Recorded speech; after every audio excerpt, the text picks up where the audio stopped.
Synth 404.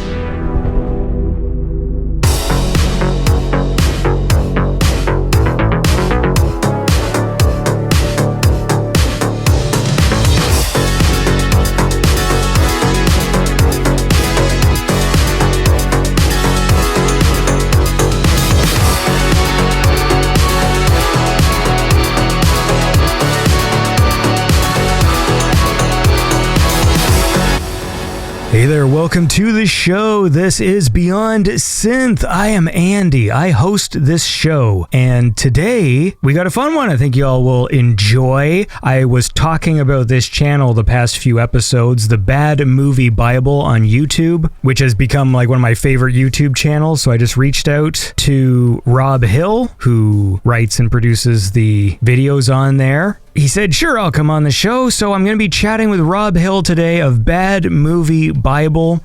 He's also written a book, The Bad Movie Bible, The Ultimate Guide to Movies That Are So Bad They're Good. There's also another book, The A to Z of Superhero Movies, and his YouTube channel, which is great. Highly, highly recommended. I really enjoy it. And so we are going to chat with him in just a second. I just want to say that if you enjoy Beyond Synth, you can support it on Patreon. Like Mike Go Visit Andy in the $5 club. I think he was a patron before and now he's back or whatever. I don't know. The point is, he's a cool guy. He wants Mike to visit me, and he has subsidized this visit by supporting Beyond Synth in the $5 club. And if plane tickets were $5, Mike would be on his way right now. But anyway, listen, Mike, Go Visit Andy. You're a cool guy. I don't know, do you want me to say your real name? You sent me a message and it was your real name, but maybe that's a secret, so we'll keep that for now. But thank you so much for supporting the show, and a very special thank you to Mr. Alex Lightspeed. That's right. He sent a nice PayPal donation in, which you can also do. If you go to BeyondSynth.com, there's a PayPal button on there. Some people just prefer to do little one-off donations and stuff, and that's totally cool. I like donations. It's like I'm a charity. Anyway, Alex Lightspeed's a cool guy. He makes cool music, and you know, we were just talking to Sphero a few weeks ago, who had his track on the Forza... Do you say Forza or Forza? Horizon soundtrack, along with a bunch of other synthwave artists, because there's a whole synthwave channel now on that game on Xbox, and I believe Alex also has a track on there too. Isn't that exciting? Anyway, thank you so much for supporting the show, Alex Lightspeed. Go check out his music. I think the album's on Rosso Corsa, right? God, I gotta do research now. Hold on. Yeah, it is the Crimson Sunset LP. Crimson Sunset LP. Go check it out. Now, let's go chat with Rob Hill. If you haven't already, I highly recommend his channel, The Bad Movie Bible, on YouTube. It might just be at Bad Movie Bible. Great videos, funny, awesome, good stuff. Enjoyed talking to Rob, so let's do it. Okay, so I got the book. I've been reading your book. The Bad Movie Bible book. Yes. It's funny. Oh, thank you very much. Thank you. I'm enjoying it. Well, how about this? I don't have any fucking witty things to start. I just woke up. I'm going to take a sip of tea.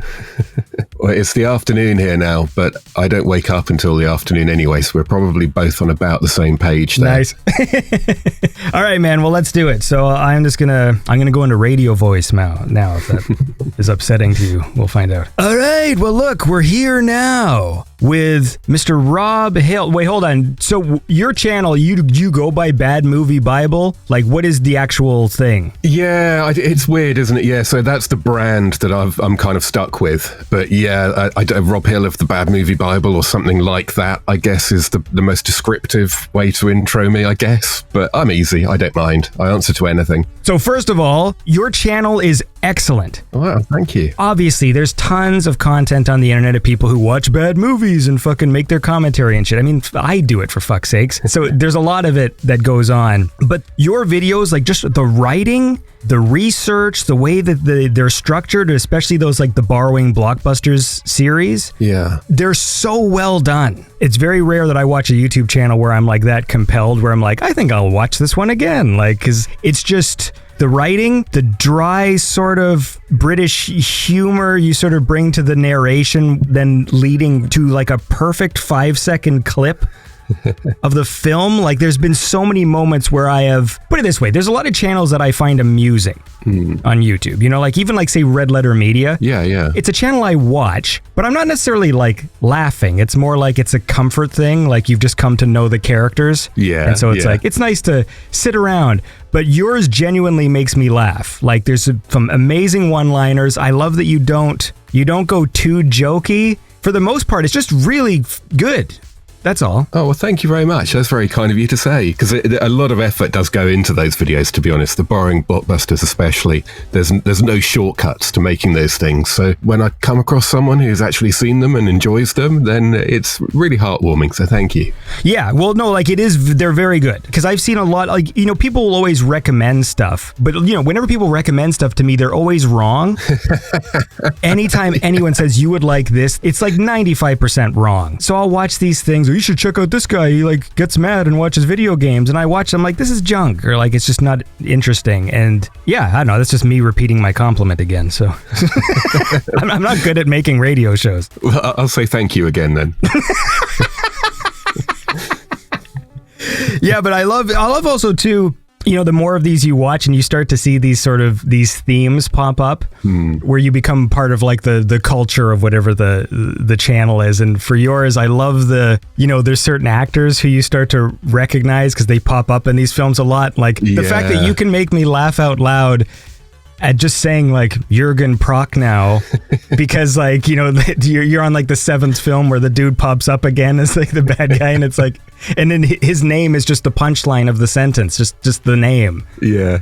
That surprised me as well, actually, to be honest. How many, like, obviously we know there are certain actors who have sort of tended to appear in these kind of like lower budget, ropier B movies, often people who were like TV stars in the 70s or something, and they're just carried on trading on their profile. But even like down to specific subgenres, there are certain actors, and Jürgen Prochnow is a great example.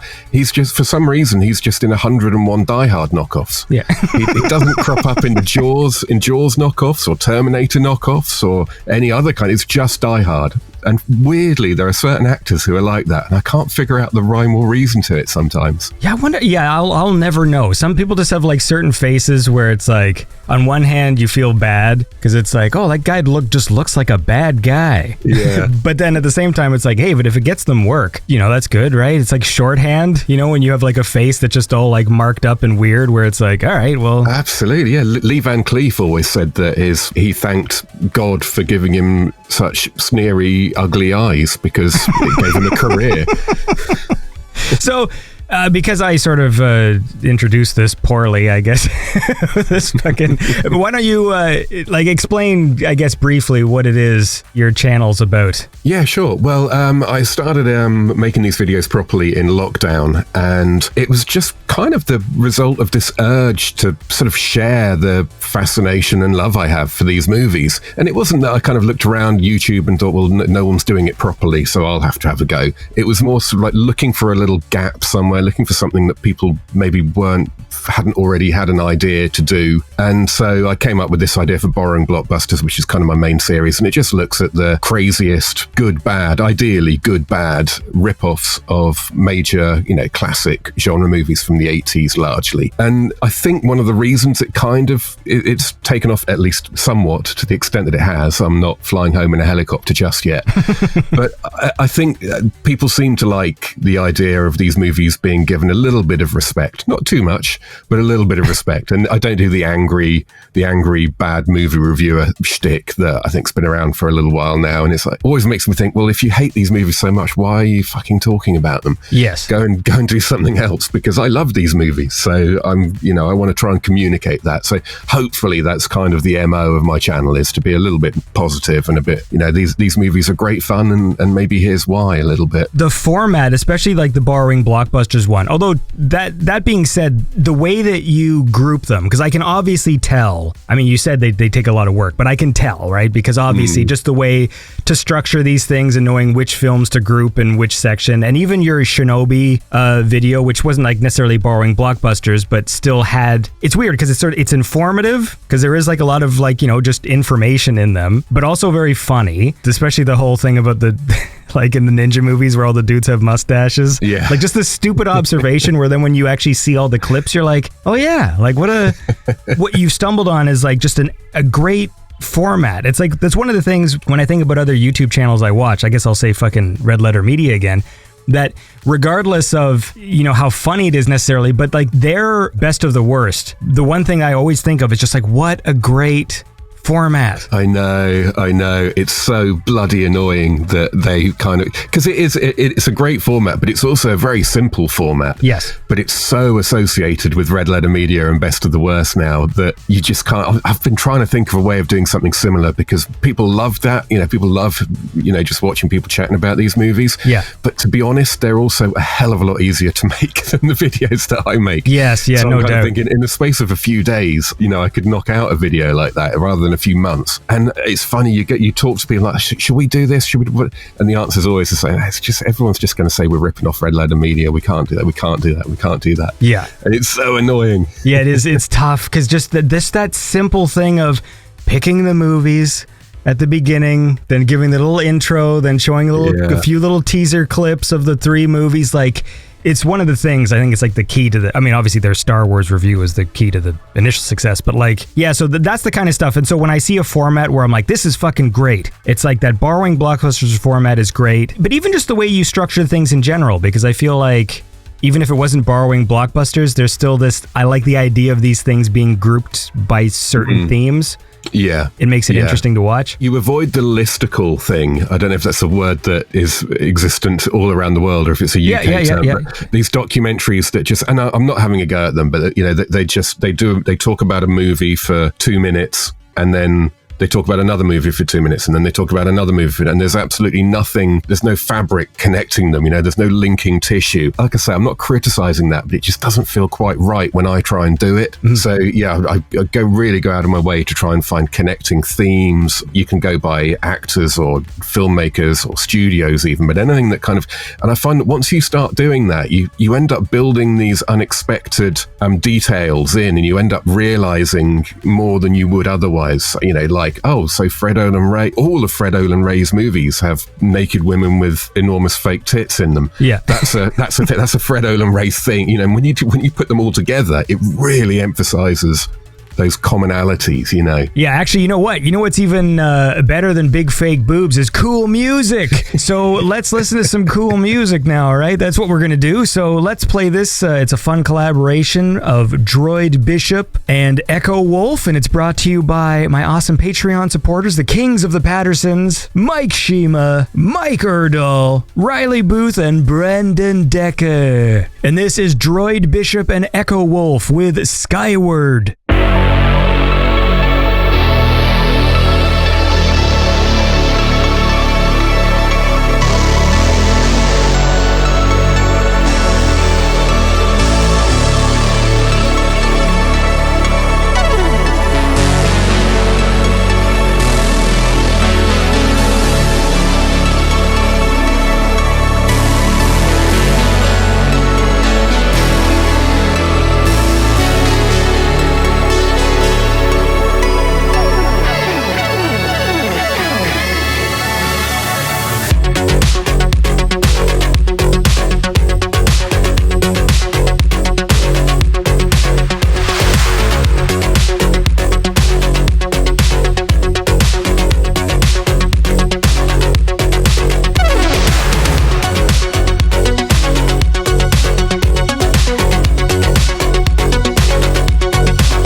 And that was Skyward by Droid Bishop and Echo Wolf, brought to you by my excellent Patreon supporters. We're talking about Randy and Dinner Dog and Hugh Hefner, and I'm back here with Rob Hill, author and video essayist. As I said, I got your book and I was reading through it, and it inspired me to watch Delta Force 2 last night, because I've never seen it.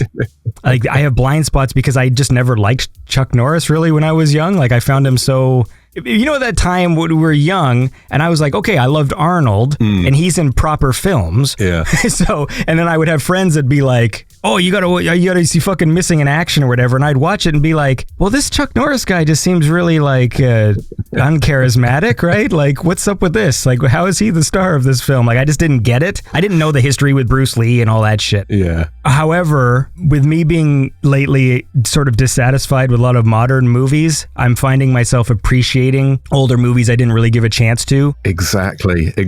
I think that's a really powerful thing that people in general don't always recognize now. And exactly the same thing happened with me. I mean, I grew up watching Chuck Norris movies, but I always much preferred Arnold Schwarzenegger movies. Obviously, they're better and he's better and so on. But then around the turn of the millennium, when the whole digital cinematography thing came in, and I don't know, maybe I was just getting old, but I kind of lost interest really in what was happening in contemporary cinema, and at the same time ended up going backwards and deeper. So instead of just rewatching Chuck Norris occasionally, I'd watch all the movies of his that I hadn't seen, then all the movies I could find that were anything to do with those movies, and so on and so on and so on. And there's just something about that aesthetic of those 80s and 90s, I think, as well. Movies, they're all shot on film. There's this kind of like gritty griminess to both their look and the environments they're often shot in. And the actors are just, like Chuck Norris. They're not like the actors you get today. You could get away back then with just, having a beard and tight jeans, and that was all that was necessary. I don't know, sometimes less is more as well. And I just watched Invasion USA this weekend at a screening in a video shop, an actual old school video shop. This guy in the UK in Nottingham, he's just built a video shop. I guess he's probably made more money than he knows what to do with. But it's a proper 1980s video shop. He's got all the old big box tapes and so on, and he's got a screening room out the back. And he got myself and my buddy Oliver Harper in to do a Q&A and a screening and a meet and greet and all this kind of stuff. And we watched Invasion USA, and most of the people there had never seen it before. Several had never seen a Chuck Norris movie before. But in that environment, after however many decades of Fast and Furious movies and so on, which I love, don't get me wrong, but seeing something that rough around the edges and that basic and that real, it just blew everybody away. And the atmosphere in there was incredible.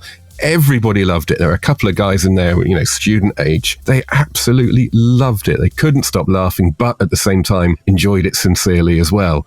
And there's just something about that aesthetic, I think, that era that we're missing nowadays. And maybe that's why both you and me have got into it. It's a tough balance, right? Because on one hand, like when it comes to stunt work, I don't like the idea of people dying or getting injured in the name of making a film. That doesn't make me feel good. You know what I mean? Like whenever there's a story of like, this chick drove a motorbike off a building and blew up, and like for fucking Deadpool, like, I mean, it's not worth it. It's not worth anyone's life.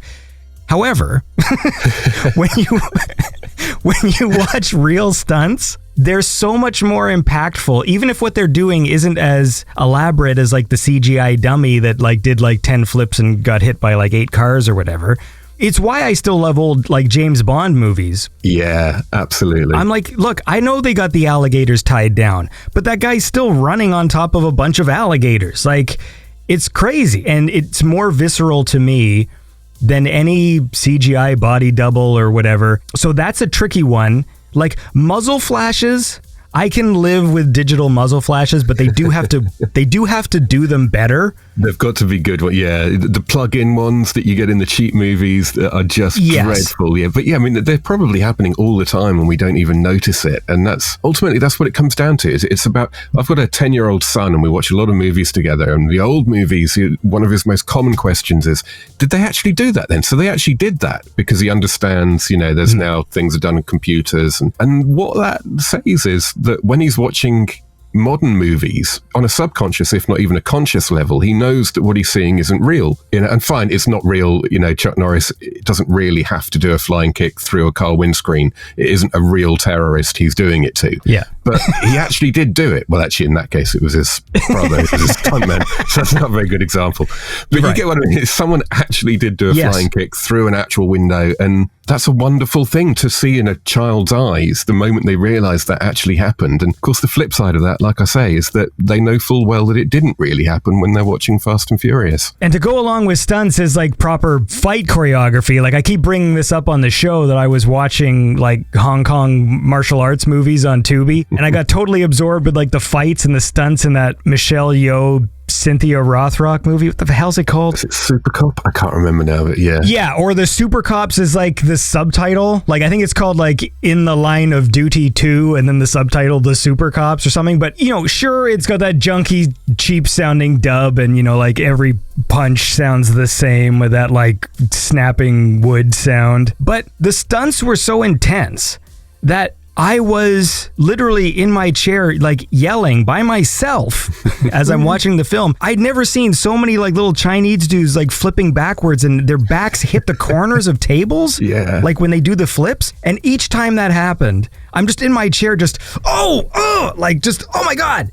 I watch a fucking $300 million like Marvel movie and I'm just like kind of looking at my phone, like looking up the screen, like, it means nothing. Yeah. And yet I'm watching this film. It's grainy. Like the sound is bad. The quality of this thing on Tubi sucks. And still it's eliciting like visceral responses from me just because like the fight scenes were just so like the choreography, there was just so much fun and the stunts were so real. And they're so impressive as well. The fight scenes in those 1980s and early 90s Hong Kong kung fu movies, the fight scenes in them are the best ever. Nothing comes close to that era. And because they'd spend weeks on them, and because the people who were performing them had trained their whole lives to perform them. Do you know what I mean? It's like there's real skill and real effort and real time goes into them. And it's uncompromising as well. They don't dick about, those guys. No. If you're not up to the task, you're out the door and someone else is going to come in and do it. That's not the same as Scarlett Johansson doing a triple backflip against a green screen. And, it's just...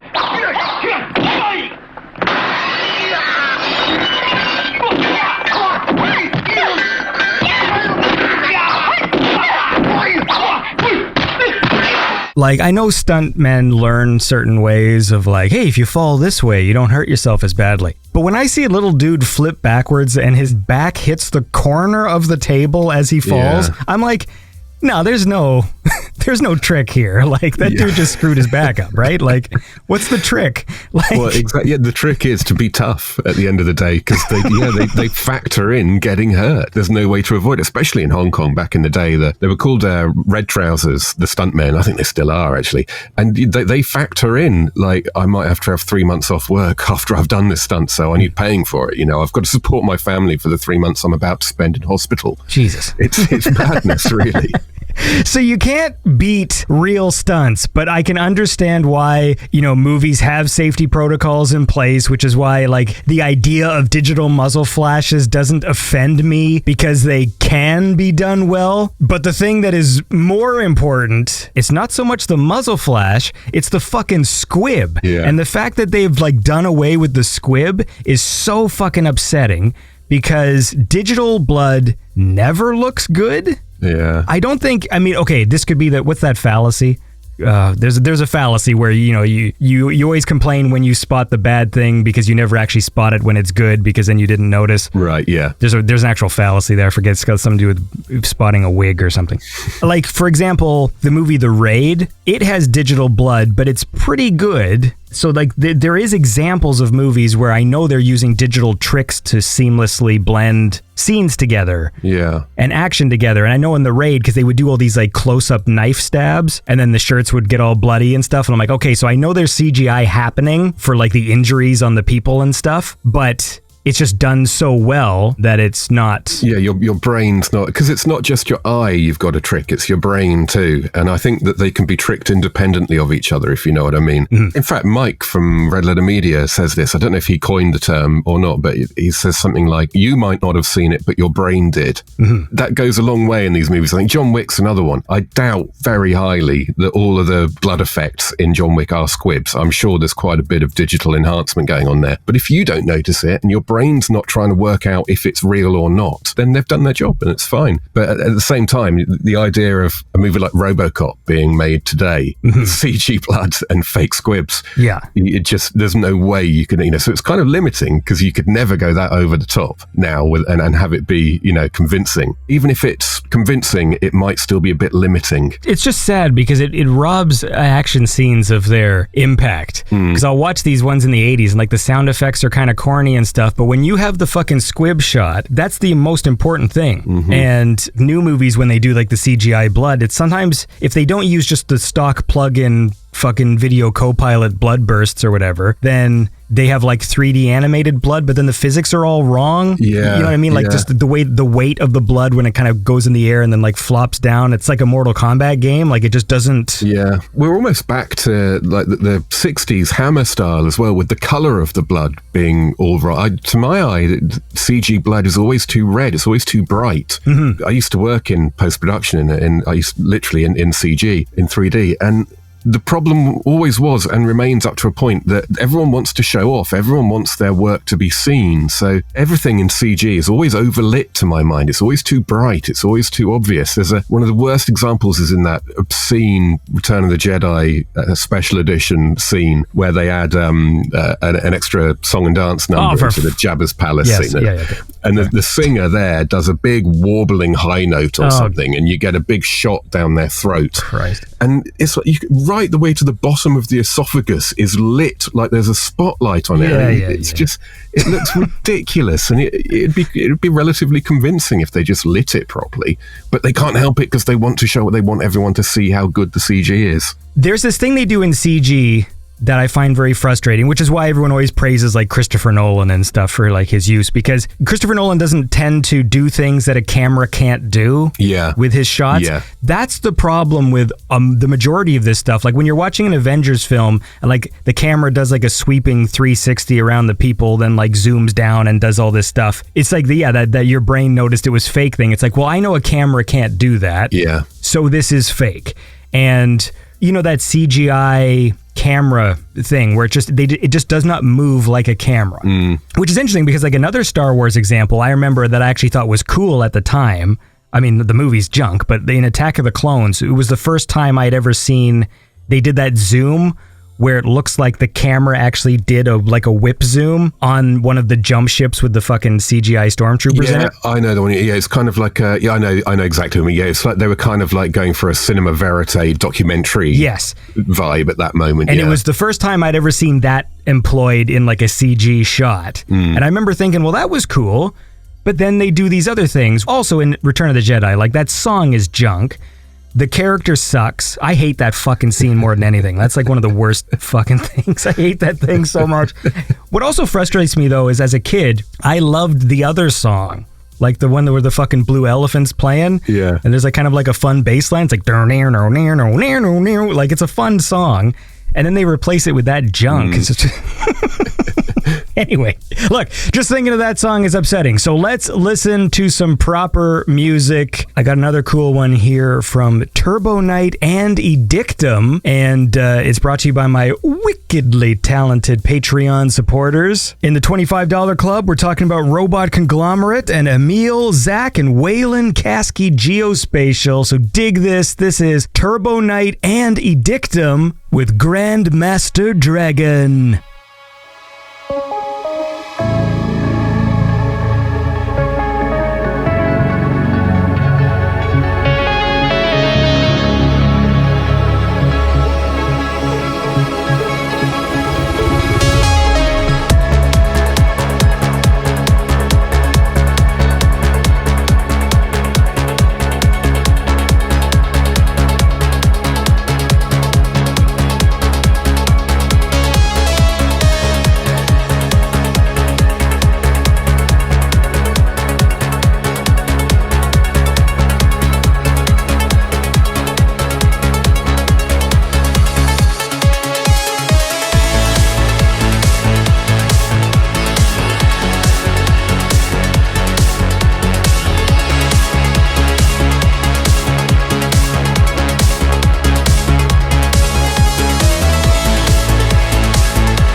That was Grandmaster Dragon by Turbo Knight and Edictum, brought to you by the very special Patreon supporters in the $25 club, like your friendly neighborhood raccoon PD, Ninja Foodie Master, and Tron Javolta. And I'm back with Rob Hill from the Bad Movie Bible. And I guess we should just get this out of the way now, but like, how do you define the so bad it's good movie? The point at which movies like this can become genuinely worthwhile and entertaining to people, I think, is the point at which you realize or begin to understand the difference between good bad and bad bad. And most bad movies are just bad movies, whether it's 4 out of 5, 9 out of 10, who knows.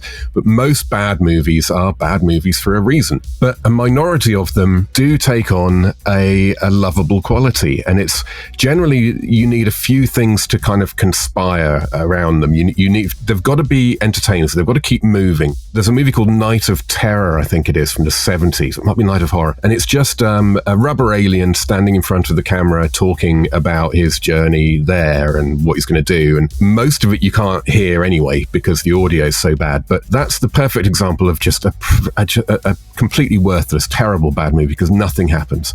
If there's always something happening, preferably something stupid, then it's going to be entertaining. You don't have to be convinced that what's happening is real. But it's going to be entertaining if something stupid is happening. And then on top of that, if you add a couple of actors with a bit of charm and a bit of familiarity, Jan Michael Vincent or someone like that, if he's going to pop up in one of these movies, you know that there's going to be something worth watching because he's probably going to be drunk. He's probably going to be over the top.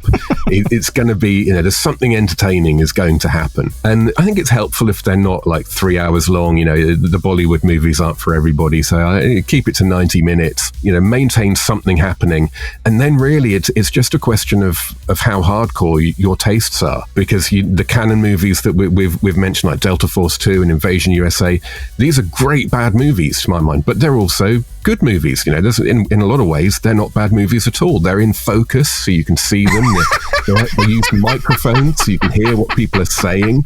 There's a plot with a beginning, a middle, and an end that, broadly speaking, they all kind of link to each other, those parts. So that's kind of like an entry level or a gateway bad movie. I don't even like calling them bad movies, to be honest. But in this context, the word bad is what a grown-up critic would say, and it's we haven't got a better word, so we have to say bad. Yeah.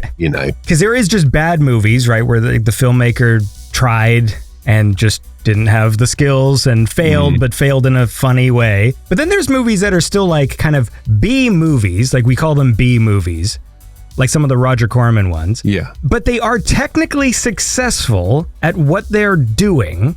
Yeah. They know what they're doing. So an example for me, like one of my favorite B movies is Deathstalker 2. Hey.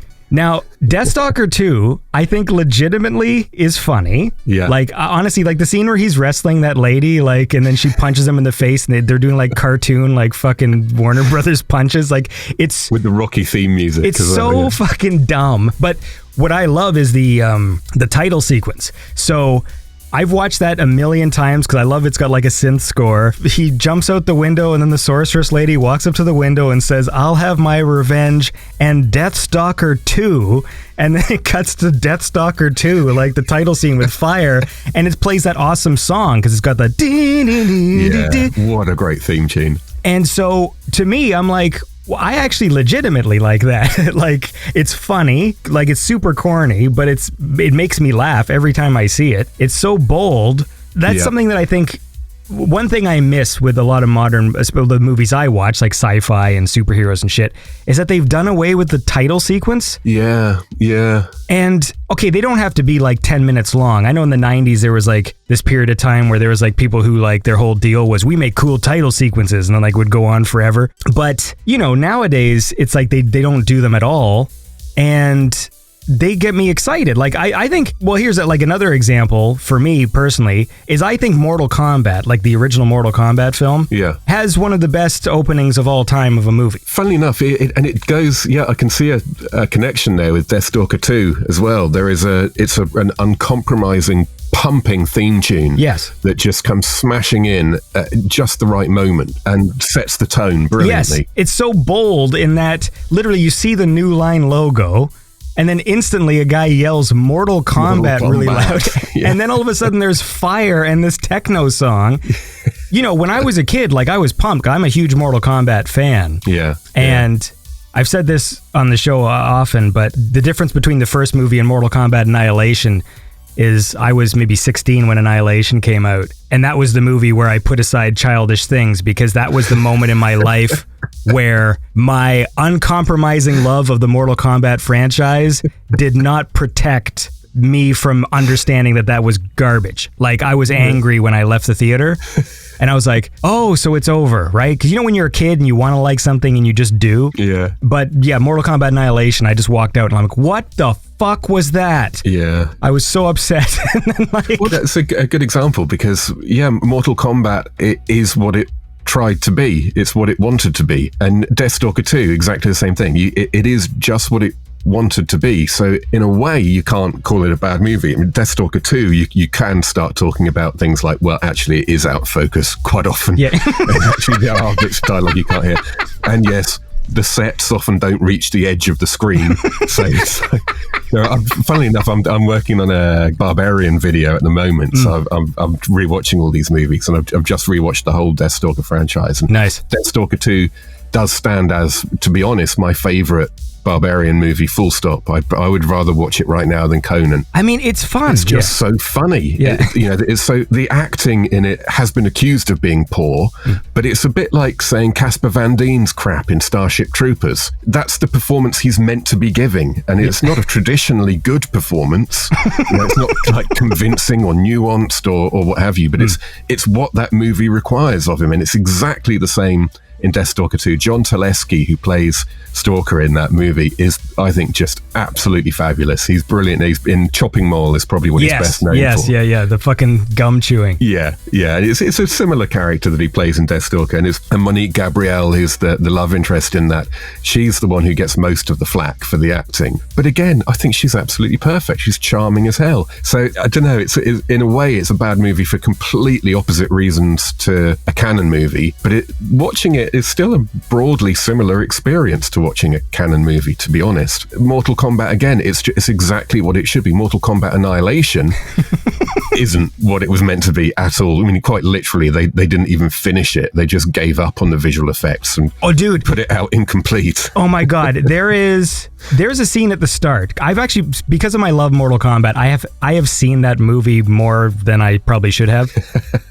Because I'll still pop it in from time to time. Like, I read your review in the book, and I think that's fair. It's like, I know a lot of people go like, it's so bad it's good, and they give it like a higher rating, but I'm like, it's not as fun as it should be. It lets the thing down. Like, there's a lot going for it where it could be like, masterpiece of so bad it's good, but it falls short on a lot of things. And especially in the effects department, that final scene where they're morphing into CGI animals is it's just junk. It's not, you can't tell what's happening, but there's a scene in the start where the sky starts to become stormy and the green screen, like they've color keyed out, but it's that early 90s After Effects 1 color keying where like it makes the rest of the frame go a different color. Like, remember in the 90s when they first started doing CGI in movies, and every time a CGI shot would happen, you would know because all of a sudden the contrast was like different. And so the sky starts to turn into a storm, and you can literally see the seam of the JPEG that they're warping.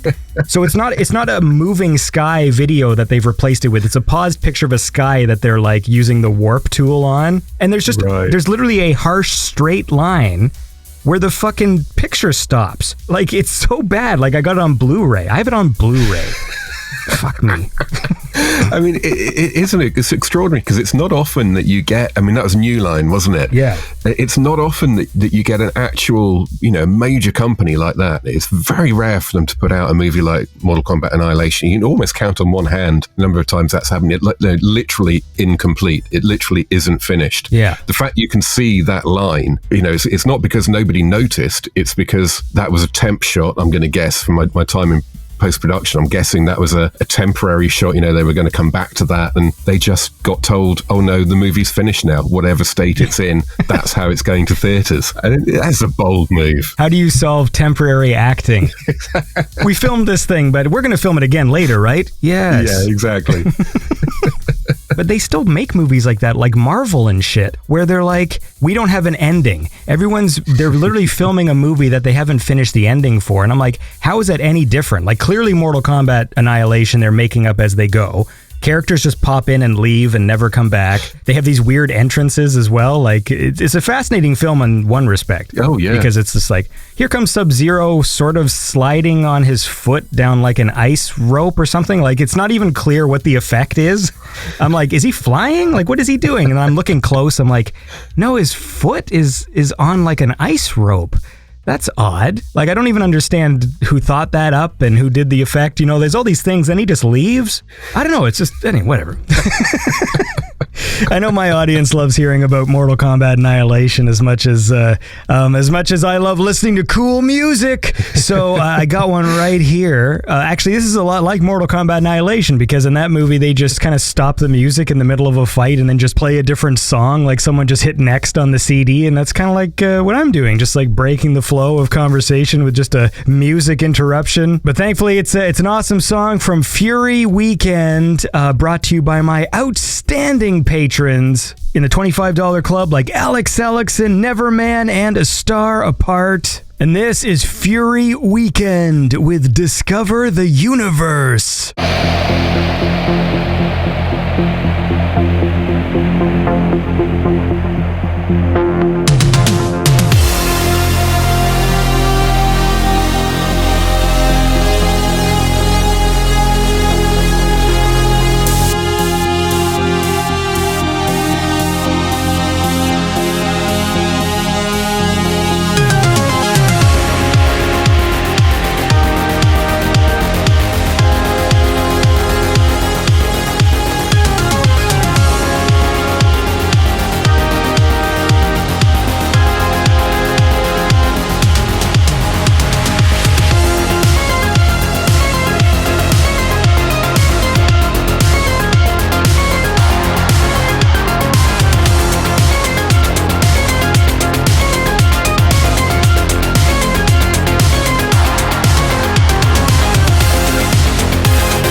And that was Discover the Universe by Fury Weekend. And it was brought to you by the marvelous Beyond Synth Patreon supporters in the $25 club, like Restless Nights, Honeybeard, and Ken Giroux. And I'm back with Rob Hill, creator of Bad Movie Bible. We're talking about B movies and Mortal Kombat Annihilation and talking about B movies, you know, as amazing as they are, there is some reoccurring tropes that like aren't so great.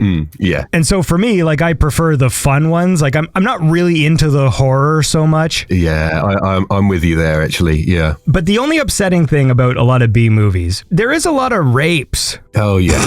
Yeah. And those are the parts where like, you know, it's like when you watch The Room and the whole movie's funny, but then there's this fucking 5-minute scene where you have to watch like Tommy Wiseau's ass. Yeah. And it's like, that part's not funny. And it's weird. And if you're watching it with a crowd of people who are like having a good, bad time, that moment is a downer. Yeah. Do you know what? It's becoming an increasing issue, I think, inevitably, in the conversation surrounding bad movies. Is it morally acceptable, if you like? Is it ethical to find ironic humor in sexism and misogyny and you know, and related subjects? Yes. It's complicated because what we're laughing at as an audience is, oh my God, they had the nerve to do that. Yes, Can you believe exactly. They had the nerve to, do you know what I mean? Yes, We're not yes. laughing at. But even so, I mean, I've been asked this a couple of times. I was actually asked this by Feminist magazine a few years ago. Like, you know, how do you justify laughing at these things?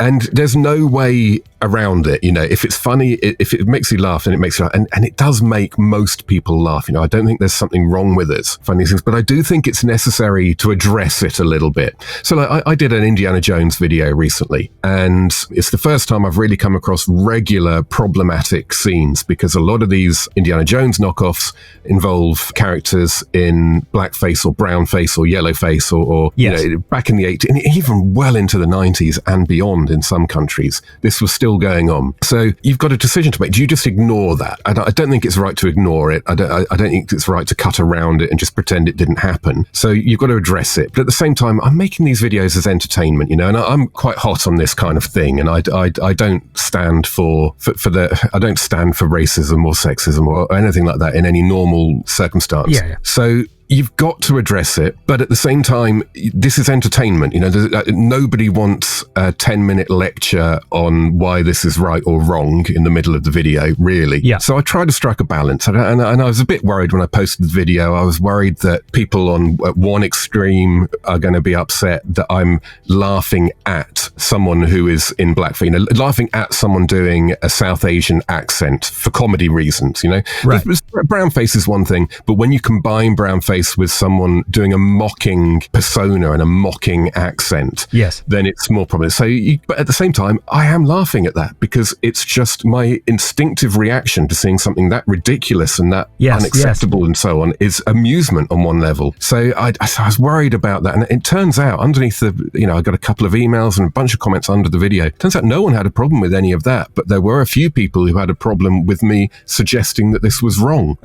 You know, so, well, this is the issue, again, that I've been sort of struggling with lately as well, because I wouldn't know how to necessarily articulate this thought, because similar to you, like I am capable of laughing at things that I don't, you know, agree with. And just like you said, I do the same thing where when I see an 80s movie now and some character just says this blatant, like, say, sexist dialogue that I know in its time was meant to be, this is just funny dialogue that they've written, like, ha ha ha, you know, this woman's stupid. And then I'm watching now laughing going, that is fucking bold as hell that they did jokes like this. Like, that's what makes me laugh. It's not the content, it's like that they did it.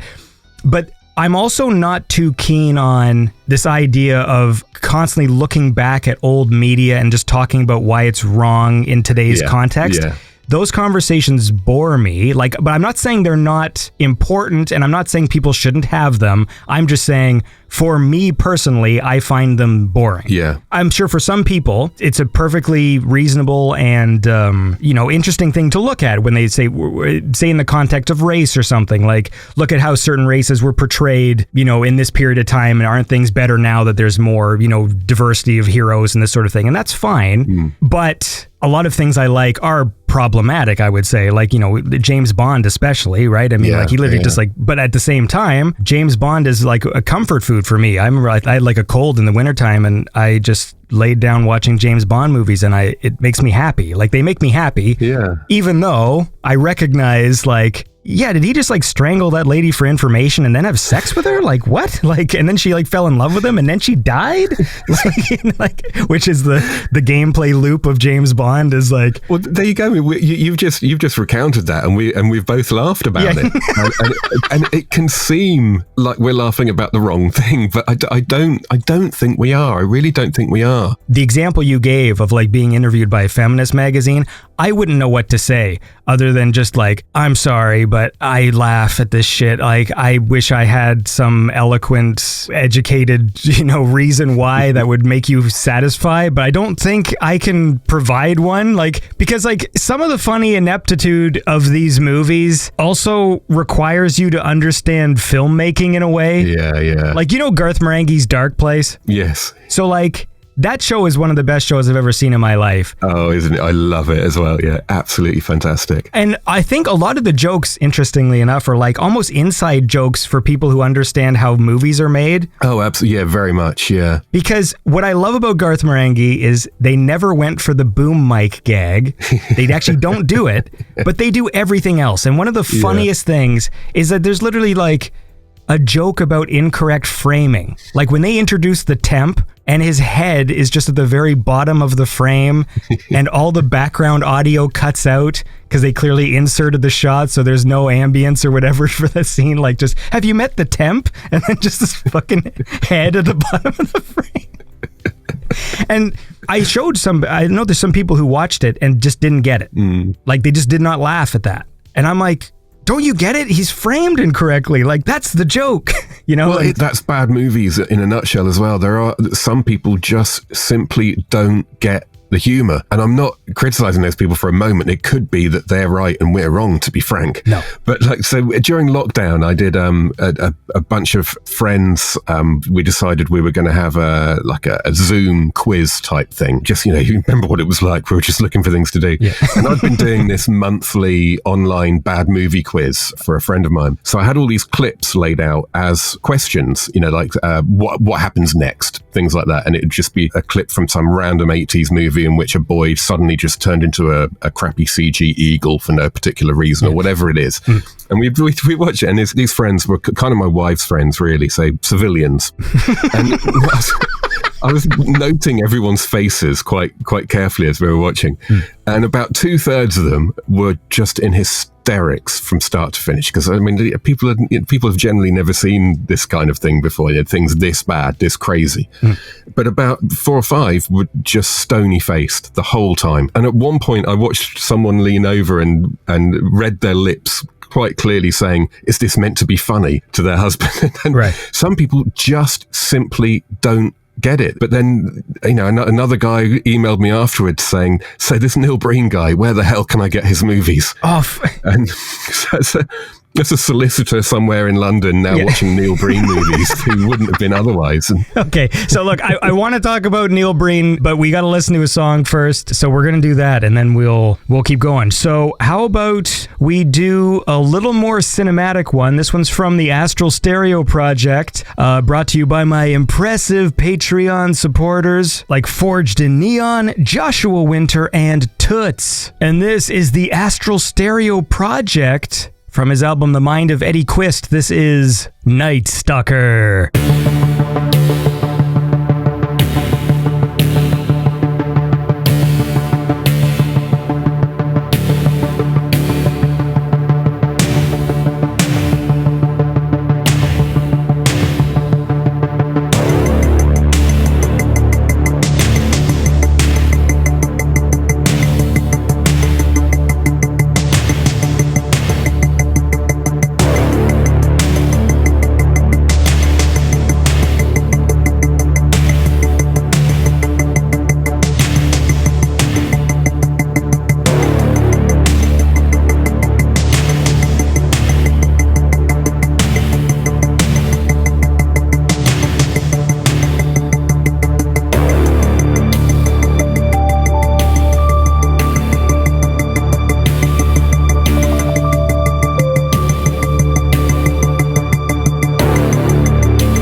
And that was Night Stalker from the Astral Stereo Project from his album The Mind of Eddie Quist, his Howling-themed album. And it was brought to you by my stellar Patreon supporters like Sarah Buchelman and Rachel Buchelman and, of course, Gene Kramer, Private Eye. And we're back with Rob Hill of the Bad Movie Bible. And you just brought up Neil Breen, so I just got to say this. I know Neil Breen is absurd, but I almost find him more inspiring than watching a big Hollywood movie, because when I watch his movies, I go, I could fucking do this. Like, why don't I get my friends together right now and make a feature-length film over the weekend? And a feature-length art film, more to the point, an art film, an art house film, not a genre movie like everyone else does, but something that's actually meant to be saying something. Dude, when... See, this is the thing. You know, when you talk about laughing at things that you shouldn't. Like, dude, when I see comically timed suicides in movies, it's a thing where I can't explain it to people. Like, I have a group of friends who had the similar sort of dark sense of humor. Like, we laughed at Boogie Nights. So there's a scene where William H. Macy walks out. His wife has been just having an affair in front of him the whole time. And finally, enough's enough. This signals the end of the 70s and into the 80s. He walks in, shoots them, walks out and just shoots himself in front of this painting. And then it just cuts to black and just says 1980s. And the face, he's got a funny face. It's a weird scene. It catches you totally off guard. And we used to just laugh at this scene. But then, like, when I would try and explain that to people, it's like, you think that's funny? Like, you think suicide's funny? And like, well, no. Of course I don't. Exactly. Yeah, it means it absolutely does not mean that you think suicide is funny. This is something that people definitely need to get their heads around. And that could have come from any circumstance, could have created that effect on you. It might have been, like you say, just something funny about his face, and the friends you were with at the time when you saw it just all kind of clicked with that. And that means that every time you watch it again, you're going to have the same reaction. Or it could be something like I've got a theory that a lot of the humor we find in bad movies is kind of a defense mechanism almost. It's like my brain just doesn't know what to do with that, so default laugh. Do you know what I mean? I swear that's a thing. Yeah, because what I love is, well, just to put a bow on the suicide thing, just because in that Neil Breen movie where all those people kill themselves in front of what was the word?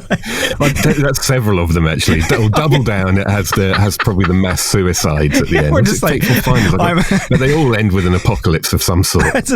I'm sorry for all the corruption I have caused, and just puts the gun on his. But I think what it is that B movies, like I just watched Delta Force 2 last night, and they don't play by the rules. No. And that's why I tell people, I'm just like, I laugh at these movies and I enjoy watching bad movies because they surprise me. Yeah. You'll be watching and all of a sudden the scene will just stop. And it's like, well, that's not the end of a scene, but I guess it is, because they just cut like in the middle of that guy's line and it just cut and it just went to another place. And they will do things in these movies where you're like, well, they're not going to kill the kid, and then like, oh, no, they will. And so you're genuinely surprised, like, while I'll be watching and just like, did they just fucking slam a car into a kid and then the kid went flying across? Like, what the fuck? Like, exactly. And that's probably a better way to demonstrate the kind of thing we're talking about here. No one finds a child being run over funny. Obviously, nobody, unless you're a psychopath. Yeah. But in a B movie, where especially now, because you've got the added element of you just wouldn't expect it. If you've been watching movies for the last few years, you just don't think they're going to kill the kid. It's like in Assault on Precinct 13, the John Carpenter movie, when the ice cream man shoots the kid in the head. It's the most shocking thing. So you're laughing at it because it's weird, and you're laughing at it because it's shocking. You're laughing at it because it looks completely wrong, especially in the bad movies. But that's got nothing to do with the fact that you're not laughing at the child being killed. You're laughing at the insanity of the way it's been done, and the surprise that it's been done in the first place, and the ineptitude about the way it's been done, and so on. It's not just, oh, dead kids are funny. It's completely different to that. It's also the tonal shift that a lot of these bad movies will take as well. Yeah, that's very important, yeah. Because I was thinking that, I'm like, well, okay, obviously there are some mainstream, well-regarded Hollywood films where the villains are ruthless and do horrible things, but it's not immediately followed by like a comedic hijinks scene or whatever. You know what I mean? Where you're like, that's wrong. Yeah. It's the surprise when I watched Hard Ticket to Hawaii, I'm like, why is there an action scene where there's a guy in a Jeep and a guy on a skateboard with like a rocket launch? Like, what is this? Like, it's just, I don't even know what this is. I don't know. Did they write that down? Like, is that in the script, or just on the day do people show up with props and they're like, what can we do with these? Like, it's fascinating to me, and I don't know what else to say, but yeah. Andy Sidaris is a great example of this kind of thing, actually, because I'm no fan of women being abused or women being treated as sexual objects, but that's really all Andy Sidaris does, and I love his movies. They're hilarious. So I don't know how to make sense of that. The problem I have with him, because obviously Hard Ticket to Hawaii is like the best one, I think. Yeah, I think generally, yeah. But also because as they go on and as they become cheaper, like in terms of like the way that they look, they do really feel like porno. Yeah. Like, it does feel like I'm watching a porn with action scenes as opposed to the flip, which is what it is, you know, where it's like, because I skimmed through a whole bunch, and there's like the lady who runs the agency, and she's just got these big giant boobs, and she like just is in her office in like a little tiger bikini thong thing. Julie Strain, that is, yeah. Okay, yeah. Like that's how she like dictates orders and stuff to people. Like she's like exercising or something as well, isn't she? In a leotard in her office. Just in terms of his movies, like Hard Ticket to Hawaii, like it's got that Jeep bazooka scene. It's got the snake in the toilet. Yeah. Well, I guess a bunch of them have the fucking remote control little vehicles and stuff. Yeah, and Andy liked his radio control bombs big time. And like I love too, like the over elaborate nature of one guy dictating orders to another guy to then fly a remote control thing to another thing to blow up a thing that they can all visibly see, where it's like, why don't you just shoot them? Like, what is this? It's awesome. And people getting kicked out of windows is always satisfying when it's a dummy that just goes flying out a window like that. Oh, yeah, definitely. That always brings me joy. One of my favorite running gags with your videos is when you point out like weird editing.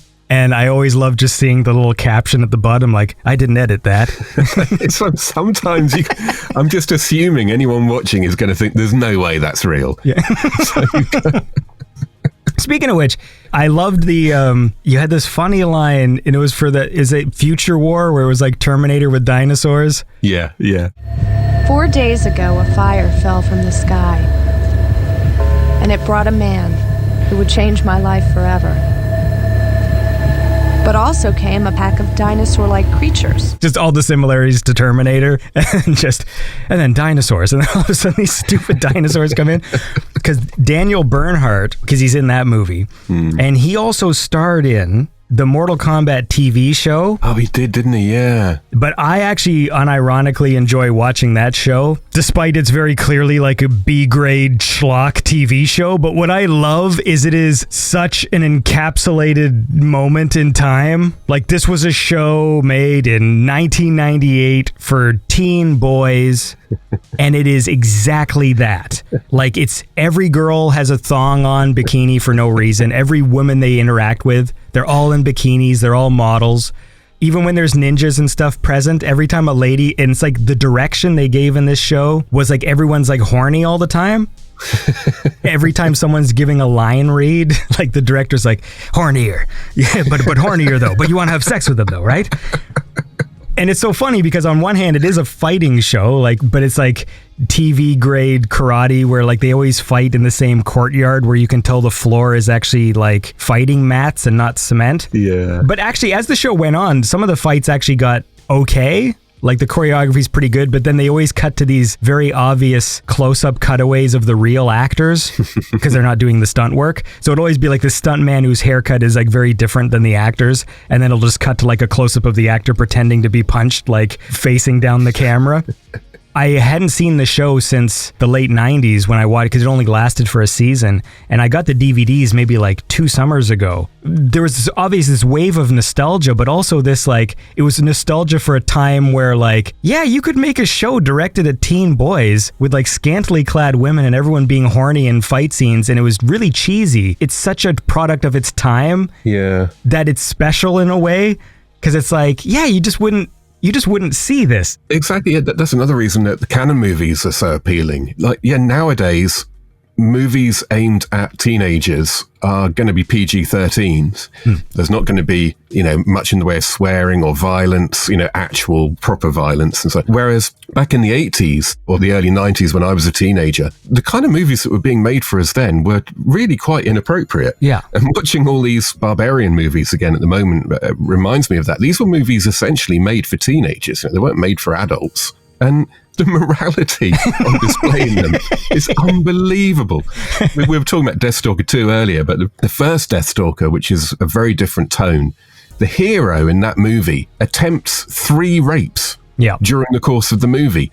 The first one, he's interrupted, and the girl runs off and he's upset about it. The second one, the girl decides she likes it, and so it's a win all round, and then they're a couple afterwards. Until the third one, anyway, when he realizes that actually it's a wizard disguised as a woman and gets all put off and walks off. It's like, this is our hero. This is the good guy. Well, look, we got to listen to some more music, and then we'll keep chatting. So I got a cool one here from Lukash, which is a little sample from the Commodore 64 game Impossible Mission, and that always brings a smile to my face, and that game came out around the same time as Deathstalker, so there's the tenuous connection there. Anyway, look, it's brought to you by my commendable patrons, like Hampus ML and Albion Algorithm and Rower, and this is Lukash with Robot Uprising.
And that was Robot Uprising by Lukash, who makes really cool music. That whole Virtual Burnout album he did is great. Like, every track is awesome. And it was brought to you by the notable patrons of Beyond Synth, like Gary Heather, Tiber83, and we will never forget the immortal Chrysalia Lane. And I'm back with Rob Hill, creator of the Bad Movie Bible. We're talking about inappropriate movies for kids they used to make back in the day. And that got me thinking about the toy tie-ins for like R-rated movies. Yeah.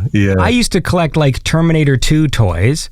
and they were Alien toys as well. Yeah, RoboCop too. Yeah, RoboCop, and also like RoboCop cartoons. I was just reminded that there was a fucking Toxic Avenger cartoon. Oh, there was, yeah. The Toxic Avenger, dude. I'm not really a trauma guy. Like, I get it. No, I understand I'm not why either. people like them, but they're just not for me. I tried watching a Toxic Avenger movie the other day, and it was so obscene. And now I wonder, this is how maybe other people feel when they watch the movies I like. You know, like when I'm thinking about Your Feminist magazine, I'm like, oh God, like they must have a fucking field day watching some of this shit. And then I watch like a trauma movie. Yeah. And I'm like, oh my God, these fucking depraved filmmakers. What the fuck is this? Like, and so. And it's more questionable as well because it is tongue-in-cheek. So you don't have you're not one step removed. You know, you're not meant to be entertained by it, or the enjoyment doesn't come from being amazed and shocked by it. It comes from just liking that stuff. Yes, it's tricky because when you know a bit about like movie making, sometimes there is part of me, I get a little weirded out when the subject matter of a film is really fucked up.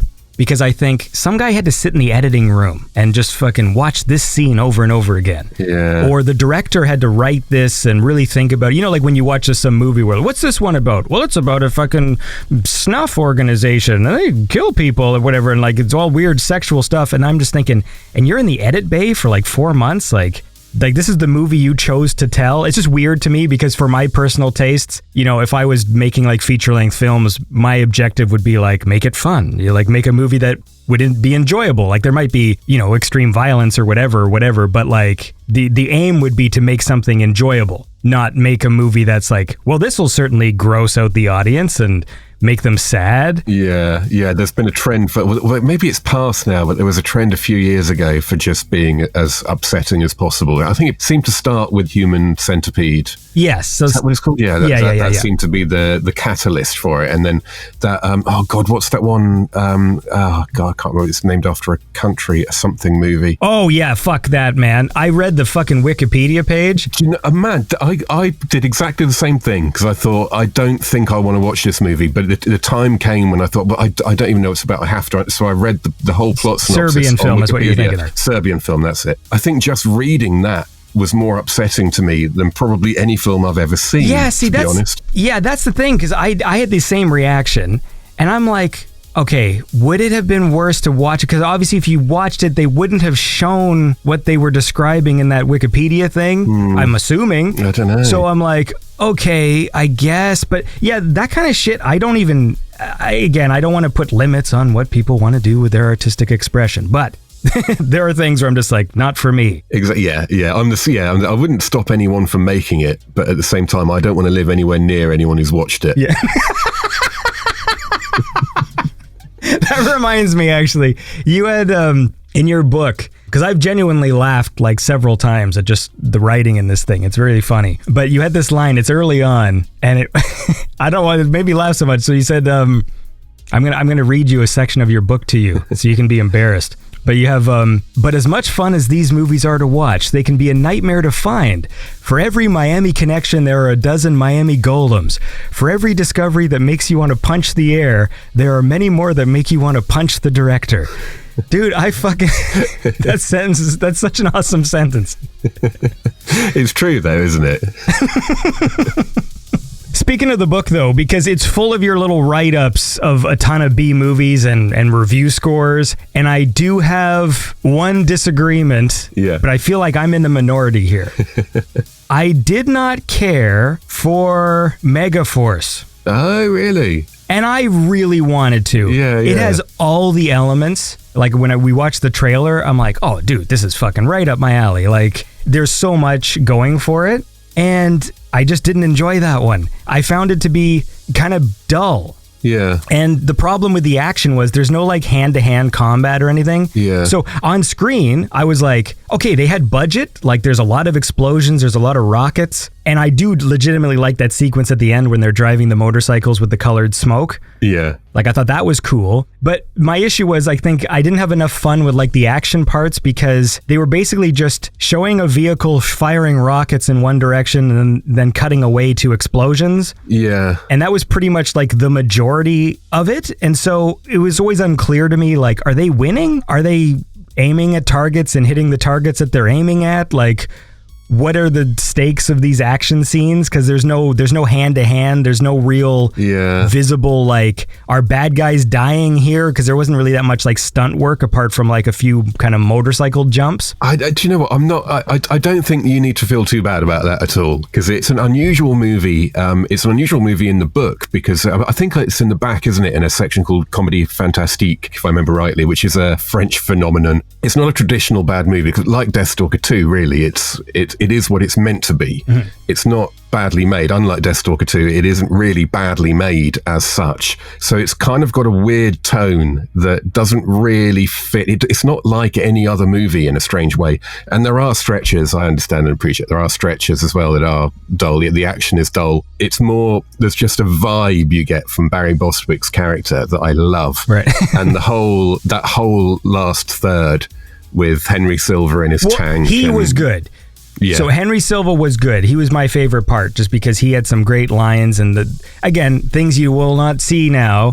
You know, it's distressing when I think so many of my favorite movie characters are like white dudes painted brown doing cartoon voices. Because like when you think of Scarface, I love Scarface to death. It might be like one of my favorite films. For those people who want to go back in time and talk about things that are problematic in today's context, like Scarface is literally a film of all people painted brown doing cartoon voices that aren't even necessarily accurate to where they're from. Like Scarface's accent, it's a made up thing. Yeah. Like he's just doing it based on vibes, right? But every character in Scarface is amazing.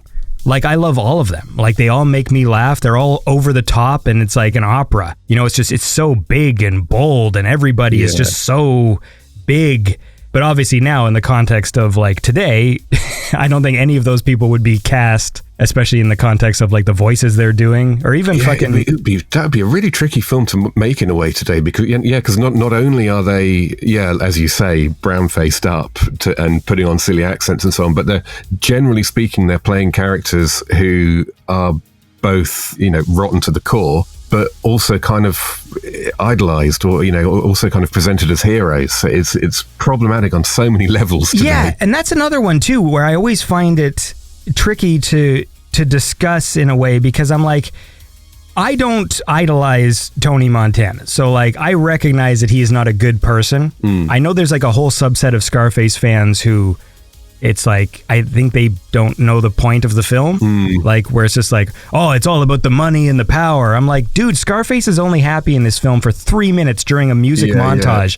Yeah, that's when I should. To be clear, I should say rather than I guess the film it doesn't make him a hero, but it inevitably creates an opportunity for people of a certain nature to identify with him as a hero. It's like people who worship Rick Sanchez from Rick and Morty. You know, the guy's a monster. Yeah, right. Exactly. He's not the hero. No, and it's like, and it is possible because when I watch it, I think I do love his character. He's awesome. Like it's an awesome character. Like it's funny. It's bold. And at the same time, you know, that scene where he's doing like the say goodnight to the bad guy scene, I recognize that if this was real life, I would be one of those people in the background walking out of that restaurant quietly. Yeah. Like, you know, like, hey, fucking, I don't want to be anywhere near this man. Like, there's nothing admirable about the character. And then he gets everybody he knows killed. But at the same time, it's just such an awesome movie. Like, and I can never explain because my tastes are so wild. So like, it's hard to reconcile how like Scarface is like maybe like my favorite film and my favorite television show is classic Doctor Who. And like those things, I don't even know where the crossover is. Like, yes. I mean, 2001 Space Odyssey is my favorite film, I think, probably that or Star Wars. And my favorite TV show is Murder, She Wrote. So, yeah. There's no point trying to make sense of that. I was wondering because you pulled like a Murder, She Wrote reference in one of your videos that sort of was like, oh, so he's probably seen a few episodes of Murder, She Wrote because like, oh man, no, you reference an actor who showed up in several roles. I'm obsessive. I've watched it from start to finish about 5 or 6 times at least, and my favorite episode's twice as many as that. It's a constant battle not to just...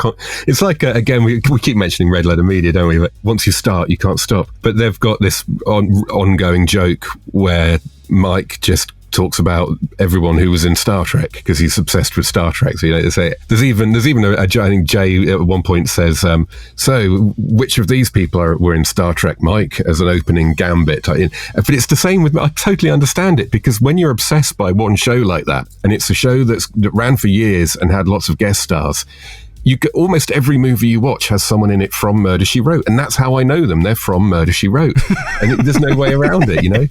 You can't disassociate. Well, look, I'm not sure how to go from Murder, She Wrote to listening to Synthwave, but that's what we're gonna do, because I got a song here from Sight Telma Club. So just imagine Jessica Fletcher solving some crimes to this, and it's brought to you by my glorious Patreon supporters in the $10 club, like Skylane Drive and Brian Schmryan and Foxner and Katner. And this is Sight Telma Club with The Longest Night.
And that was The Longest Night by Sight Telma Club. A cool song brought to you by cool patrons in the $10 club like Non Solo Inglés and Glenn Main and Jonathan Harden. And I'm back here with Rob Hill, who has just revealed his love of Murder, She Wrote.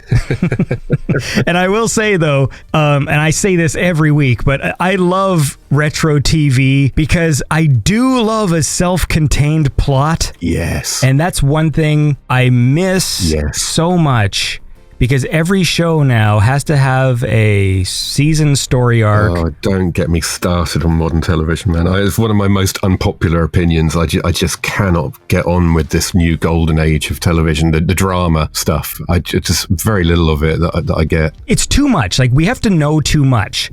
So that's why I'm getting, well, I have been for a while, but like just bored of the Marvel movies. At first I was like, isn't this cool? They're doing a cinematic interconnected universe, just like comic books. Like, as a kid, I would have fucking loved this. But then when you're on movie 40, there's this thing that starts to weigh on you. You don't have to know what happened in the last 39 films.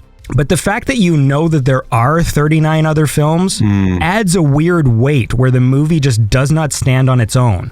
Even though some of the Marvel superhero movies were a lot of fun, I think I would always put in like Sam Raimi's Spider-Man over any of those. Yeah. I'd rather watch Batman Returns. Like, there's all these other films I would just rather, because I know I'm just watching a singular thing. Yeah. And it's not like part 4,000. Exactly.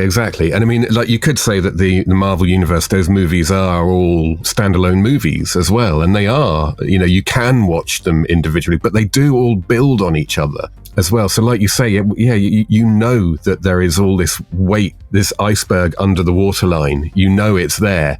I guess maybe it's a little bit like the X-Files, where there's standalone episodes, but there's also an overarching arc. Whereas something like Murder, She Wrote, the end of each, it's like The Simpsons, the end of each episode is reset. There's very little, if anything, that's ever going to be mentioned again or carried over into another episode. It reminds me of a tweet I saw the other day. Someone said something like, if they made a show called Surf Ninja today, it would be a 10-episode series, and for the first 9 episodes and 50 minutes, it would be nothing but existential drama about whether or not it's right to become a surf ninja. And then at the end, there'd be 5 minutes of a ninja surfing. Yes. And that's what it would be today. Whereas in the 80s, every episode would just be 45 minutes of a ninja surfing. And that's what I want. Yeah, and you would get a title sequence where even if that week's episode was like a dull one, the title sequence would be like, John Smith is a surf ninja. He's from an elite group of ninjas. And then they would show you scenes from upcoming episodes where he's doing surf ninja shit, and there'd be some cool synth song playing. The theme tune would be much better, that's for sure. I mean, like, title sequences are so key. Because even like Street Hawk. Yes. Oh. See, the show itself, I'm not going to say it's great, but its title sequence is awesome. It gives you this build up. Well, because it's like fucking Tangerine Dream, and like just the fucking, who goes by the name of Street Hawk? Like just that guy's voice. This is Jesse Mock, an ex-motorcycle cop injured in the line of duty. Now a police troubleshooter. He's been recruited for a top-secret government mission to ride Street Hawk, an all-terrain attack motorcycle designed to fight urban crime, capable of incredible speeds up to 300 miles an hour and immense firepower. Only one man, Federal Agent Norman Tuttle, knows Jesse Mock's true identity. The man, the machine, Street Hawk. But like in terms of the new shows, I think it's just there's only so much your brain can handle. Like, so I can watch one. Like Breaking Bad, yeah, it's an ongoing story, but it's a very good show.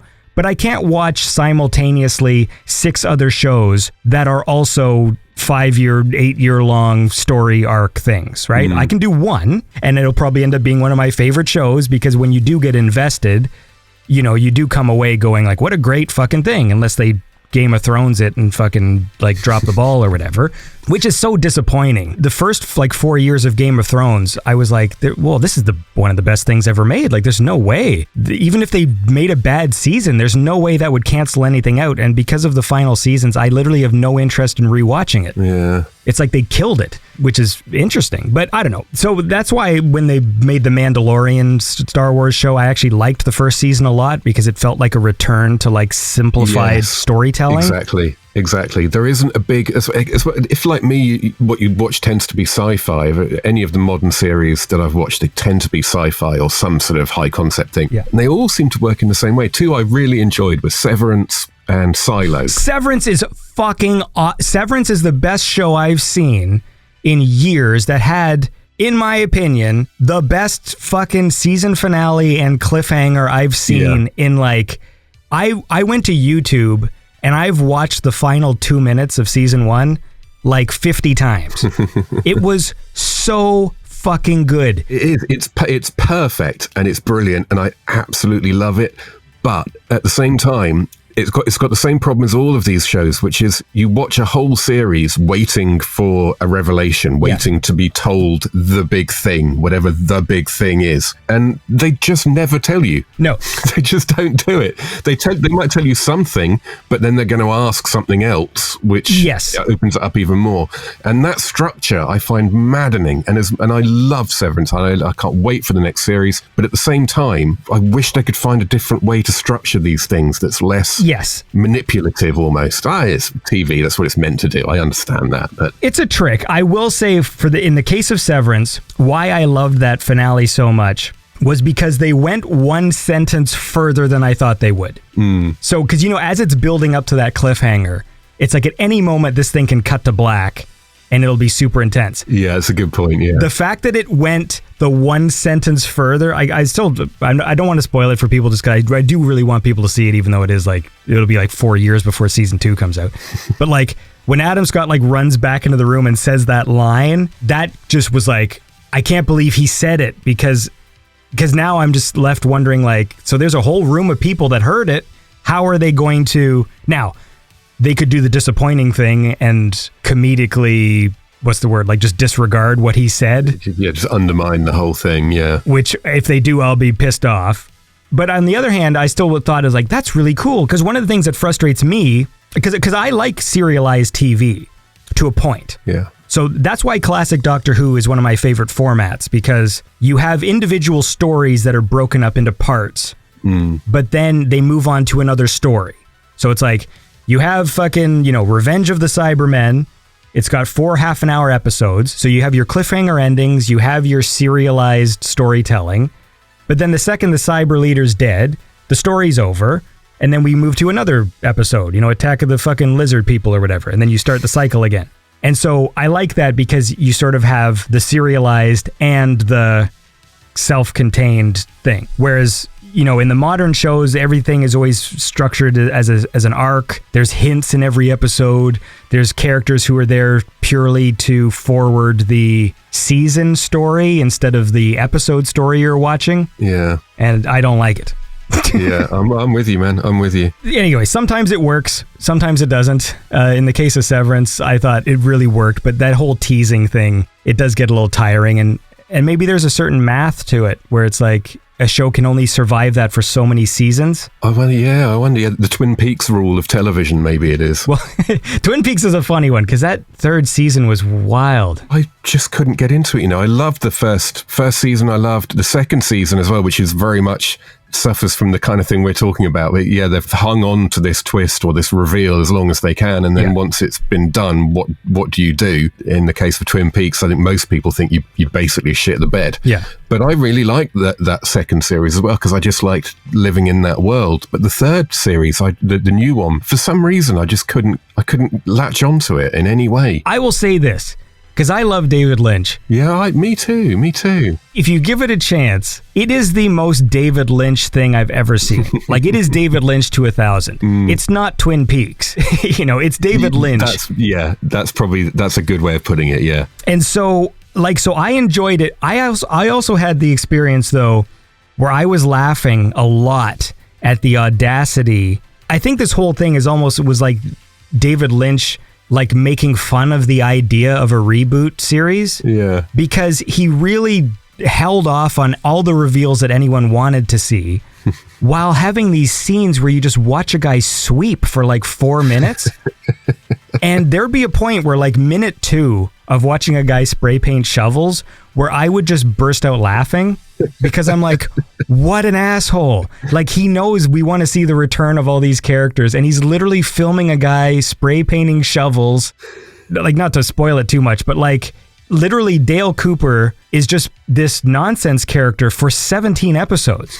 Like, he doesn't become Dale Cooper until like you're waiting, you're thinking, oh, it's going to happen halfway through. It's going to happen, whatever. It happens literally right at the end. And he's really only Dale Cooper in a satisfying way for like 2 minutes in the way that you want to see, you've wanted to see the character come back for so long. And it was a very satisfying moment. and it was also super cheesy. I don't know if have you seen The Moment? No. Okay, so well, I don't want to spoil it, but it's like one of the first times they actually like they play the theme song, and he awakens, and like it's so cheesy, but it was like also super satisfying at the same time.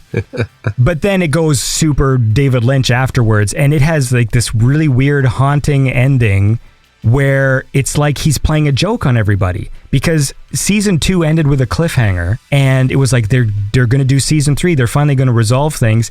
And he ends it on an even bigger, weirder cliffhanger. Of course he does. He's David Lynch. Yes, and it's even more like, wait, what? I was actually mad when it happened.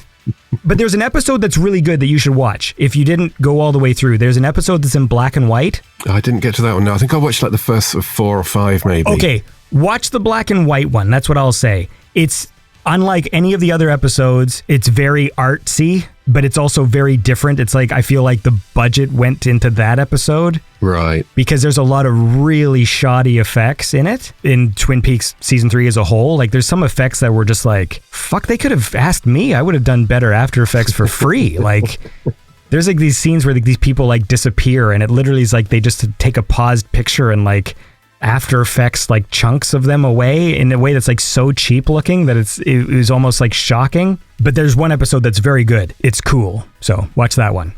I'm gonna have to give it another go, because I know that I'll click with it at some point, because it's David Lynch, and until Neil Breen makes a TV series, that's kind of the craziest stuff we've got going. I think really is that Twin Peaks. There's 23 Douglas Joneses in the greater metro area. How are we gonna find the right one? Wilson, how many times have I told you? This is what we do in the FBI! Well, look, let's listen to some music, all right? I got a cool one here for your 80s cop movie fix. Lots of guitars and things. It's another collaboration. This one's from Slumber and Astral Tales. It's brought to you by the splendid Patreon supporters in the $10 club, like Krizak Hatterack and Dr. Churlish and John Masari. And this is Slumber, and that's spelt with a V. That's SLVMBER. This is Slumber with Heatwave 2, LA Takedown, featuring Astral Tales. You travel a lot? Yeah. By yourself? Yeah. Make you lonely?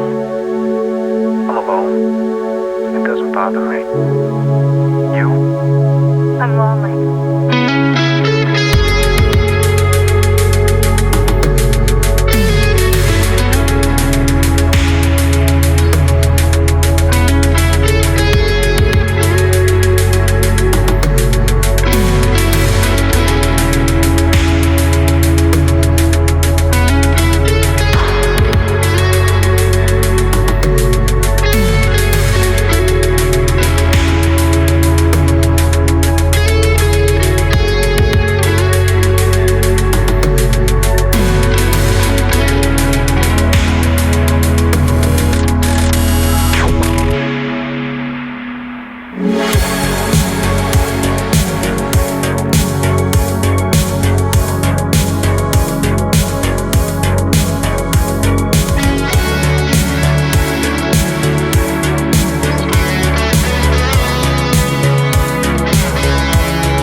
And that was Heatwave 2 LA Takedown from Slumber and Astral Tales, brought to you by the prestigious Patreon supporters in the $10 club like Andrew Bannon, Run the Skyway, and Shadow Shift. And I'm back with Bad Movie Bible's Rob Hill. And I was wondering about your research process, because I imagine it can get really involved. Like, I mean, even that short piece you did on that Roger Corman spaceship shot that's reused in like 80 movies. Oh, yeah. From Battle Beyond the Stars, yeah. So was that just noticing it from like all your viewings, or were you doing research? Or? Yeah, it's a bit of everything. I'm cursed with a terrible memory, which is a real problem doing this because, yeah, with a video like that, there's a specific spaceship effects shot in Battle Beyond the Stars, the Roger Corman movie from about 1980. And those effects were really good. He spent so much money on them.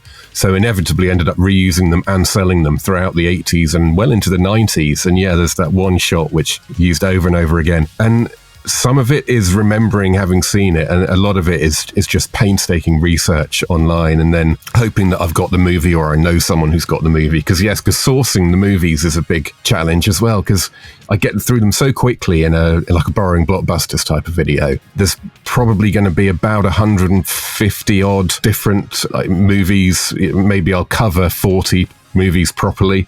But then there's going to be little clips from a good 100 more movies and TV shows and so on. And yeah, sourcing them is such a big job. Do you have any background in journalism or any of those sort of... I don't know, there's something about the way you do it that just feels like this guy has a better process than some people, but maybe I'm just projecting. I don't. No, I don't. I did... I've written a few... I worked in post-production for 15 years, so from university up until Brexit, I worked in post-production. And during that time, I wrote a couple of books, because my wife is an editor, a publishing editor. And the first one I did literally came about just because she needed someone to write, like a coffee table type bollocks book, that 501 must-see movies, I think it's called. And she was like, well, my husband's a frustrated film critic, so he can do it. So doing that, I did learn quite a lot because there are so many movies to cover in a short space of time and so on. But I wanted to sort of approach these movies in the way that people approach any other movie, rather than because they're crap, there's no point in addressing this, or we don't need to talk about that, or there's no point in bothering to do this. So I do try. I mean, I've spent my whole life as a movie fan reading movie magazines, movie books. So I just try to sort of copy that, basically, as an approach. I guess that what I like is the enthusiasm for the stuff, even when you're like talking about like Wakaliwood or whatever, like those sorts of things. Because I found these Ghana filmmakers who do these Mortal Kombat movies. Yeah. And legitimately, the fight scenes are fun. Like, I was watching yesterday this guy he's dressed up like Jax from Mortal Kombat with the metal arms. Yeah. Fighting Spider-Man. I know the one you mean, yeah. Dude, it's a fun fucking fight scene. Like, I actually, I legitimately enjoyed it. And there was another one with Sub-Zero fighting a bunch of ninjas.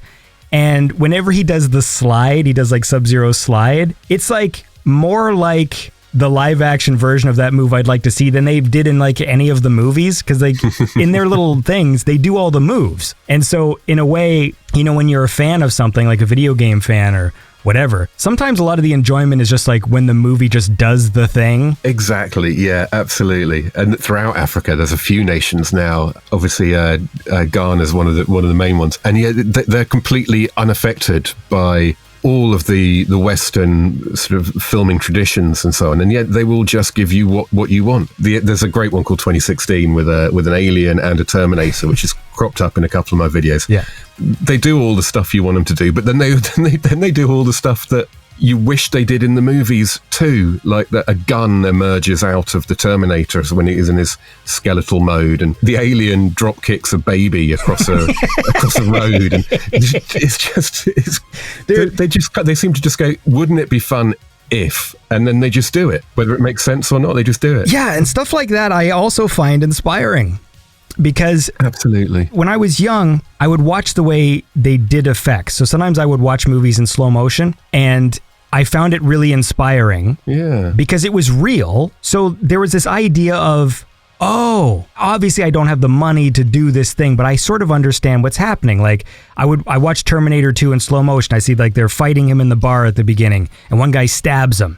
But if you watch it in slow motion, you see the knife bend right at the last frame, because it's a rubber knife. And I remember thinking, that didn't upset me it was like, oh, they have prop weapons. Like, this is how I sort of figured things out. Or like, hey, there's scenes where T-1000's running with his blade arms, but he gets off the ground and it bends because it's made of foam. And it's like, you only see it for a few frames. Yeah. I used to get really excited by that stuff because you can imagine, hey, I could do this. Like, I could, if I got people together, I could make something. And there's something so uninspiring about CGI. Yeah. Because for every cool story of, you know, my favorite is how they do that 80s smoke effect where the sky fills with ominous clouds, and they did it using cloud tanks where it's just like salt water at the bottom of an aquarium and then filtered water on top, and then they just pour paint in the tank and the paint would sort of stop moving down when it hit the salt water and it would make these cool patterns, and they just put a camera underneath and film it, and then you get these shots of that awesome looking Ghostbusters evil cloud effect, right? Right, yeah. Now that is cool as fuck. Yeah. And when I see that, I'm like, that's inspiring. That makes me think, what kind of weird creative things could I do? Like, I could pour paint on a thing. I could. But then nowadays where it's like, we ran fucking Unreal Smoke Particle Effect version 7.6. Exactly. We're in Hollywood, so they gave us 7.8 6 months before the public. So we, you know, it's like, it's not that there's not work involved. Obviously, it takes thousands of talented animators to do some of this stuff. But it's not inspiring in the same way. No, you're absolutely right. And this is the problem I found when I started working in post-production. I was there because I loved movies. So that's what, I wanted to work in the movie industry. But we've seen, or, we've both grown up watching these documentaries or whatever about how they created the effects for this, how they did that, and it's generally like a big warehouse full of passionate bearded people who are building things and like wiring stuff up and figuring stuff out, and that's how you used to do effects. And when I joined post-production, I realized that the way effects are done now is you have a massive cavernous room, it's completely dark, and there are hundreds and hundreds of people all sat in silence behind computers with their headphones on, making effect. And it's unfair to blame them for that. It's not their fault, and I'm certainly not saying that they're any less talented or they work any less hard. But yeah, it's just not inspiring. Like you say, there's nothing inspiring about people sitting in the dark in silence pressing buttons on a computer. No. There's something inspiring about hearing stories about John Dykstra having to redo shots for Star Wars because he was so stoned and stuff like that. Yes. That's what's exciting. That's what's inspiring. Oh yeah, like some of my favorite like behind the scenes things, not that the Lord of the Rings movies are even recent anymore, but like, those like giant like 10-hour documentaries on every Lord of the Rings DVD, where they're like building the tower. And yes, obviously they had the budget to build some pretty gigantic props, and like the Eye of Sauron tower, it was like this 20-foot tall thing they built, like one of the scale models. Just watching people carve things out of foam, sewing the fucking elf vests and making the swords. Exactly. And we both know that those movies are full of CG. Yeah. There would have been far more people sitting in these warehouse sweatshops in the dark making this, but they don't show them in the documentary because it's a miserable sight. It's not as interesting as far as talking to someone about sewing 8,000 metal rings together to make a chainmail vest. Somehow that's much more inspiring. Have you seen... There's another great series on YouTube a guy just did. It was a 4-part series called No CGI is Really Just Invisible CGI. No. And the channel is called The Movie Rabbit Hole. Like, as of right now, he's just made these 4 videos. I'll send you the link. It's really good. Basically, it's a guy who, I guess, another dude who sort of worked in effects, who's basically dispelling the modern myth of movies. You know how a lot of movies now, it's very trendy in the press to talk about how they're all going back to practical. Right. How it's all like, oh, this is all practical, this movie. It's all real stunts. We know the fans want to see like real effects and blah, blah, blah. But in actual fact, how it's just a big sort of marketing push, and how all of these movies have more CGI than they've ever had before, but they actually hide it in a lot of the press material. And so, for example, things like Top Gun Maverick, is like a big example where they're like, it's all real jets, everything's real, but then there is CGI. There's a ton of CGI jets, like additional things in the background, lots of shots that are pure CGI. But then he also goes through, part of the thesis also goes back to show that this has been a trend that's always happened, because to have that sense of disbelief, the fucking, what do you call it? The suspension of disbelief. The suspension of disbelief, right? So if you know everything's CGI, it disappoints you. So in the early days, they did things like they didn't credit matte painters. Yeah. Things like that, just to sort of maintain that illusion. And nowadays they just do it with CGI, where they just, all the press is about how all the stunts are real, and then you see a behind the scenes effects reel where like all the cars on the racetrack are fake. But you saw the actors talking about how they did real driving and shit, and Right. What did you do? I did all kinds of things actually, but I basically never quite found my niche. But I did some 2D like compositing on some Harry Potter movies. I did quite a bit of title design and stuff like that, and VFX ancillary stuff, and just odds and sods, really. To be honest, like I say, once I was there, I just couldn't motivate. The only real avenue, if you go into post production, and certainly back then, the only real avenue was to end up sitting at a desk in a big dark hall. The question was just whether or not you were going to be focused on 2D or 3D. Right. There are producers and there are other roles, but 95% of people going into post production, I would guess, are going to end up doing one of those two things, either 2D or 3D. And maybe it's changed now, I don't know, but that's certainly the case 10 years ago. Were you mostly like an After Effects person then, or? No, because I'm not very technically minded. So After Effects was, we didn't use After Effects actually. I think the commercial people maybe used After Effects a bit, but we used Maya for 3D and Shake and Nuke for 2D. Okay. So I would have ended up specializing in one of those things, but I was never going to be any good at it, and I was never going to have the discipline to sit there. I can spend 16 hours a day working on a video because I can see the progress, and at the end of it, there's a thing that I'm proud of and that's finished. But spending 16 hours a day just trying to brainstorm better ways of making fur blow in the wind and stuff like it's just no. Well, look, I'll tell you what makes my fur blow in the wind is cool music.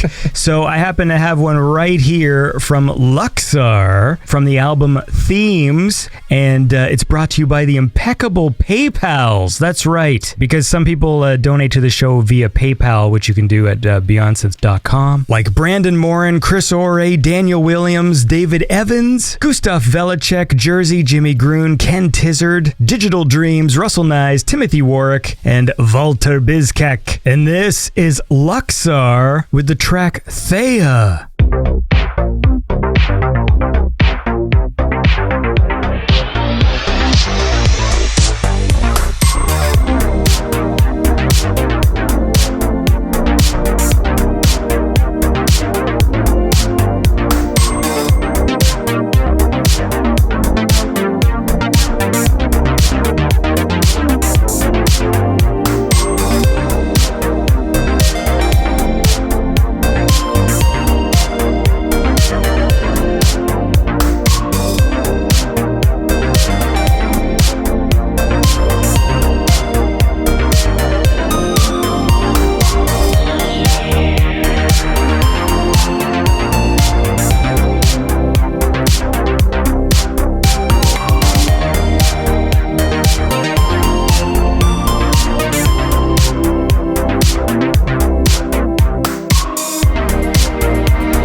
And that was Thea by Luxor. Is it about the Titan or the ancient planet that collided with Earth? Who knows? I do know that it was brought to you by the majestic Patreon supporters in the $10 club like Rama Branch and Jean-Christophe Leconte and the Axel Effect. And I'm back with special effects compositing master Rob Hill. He likes watching B movies.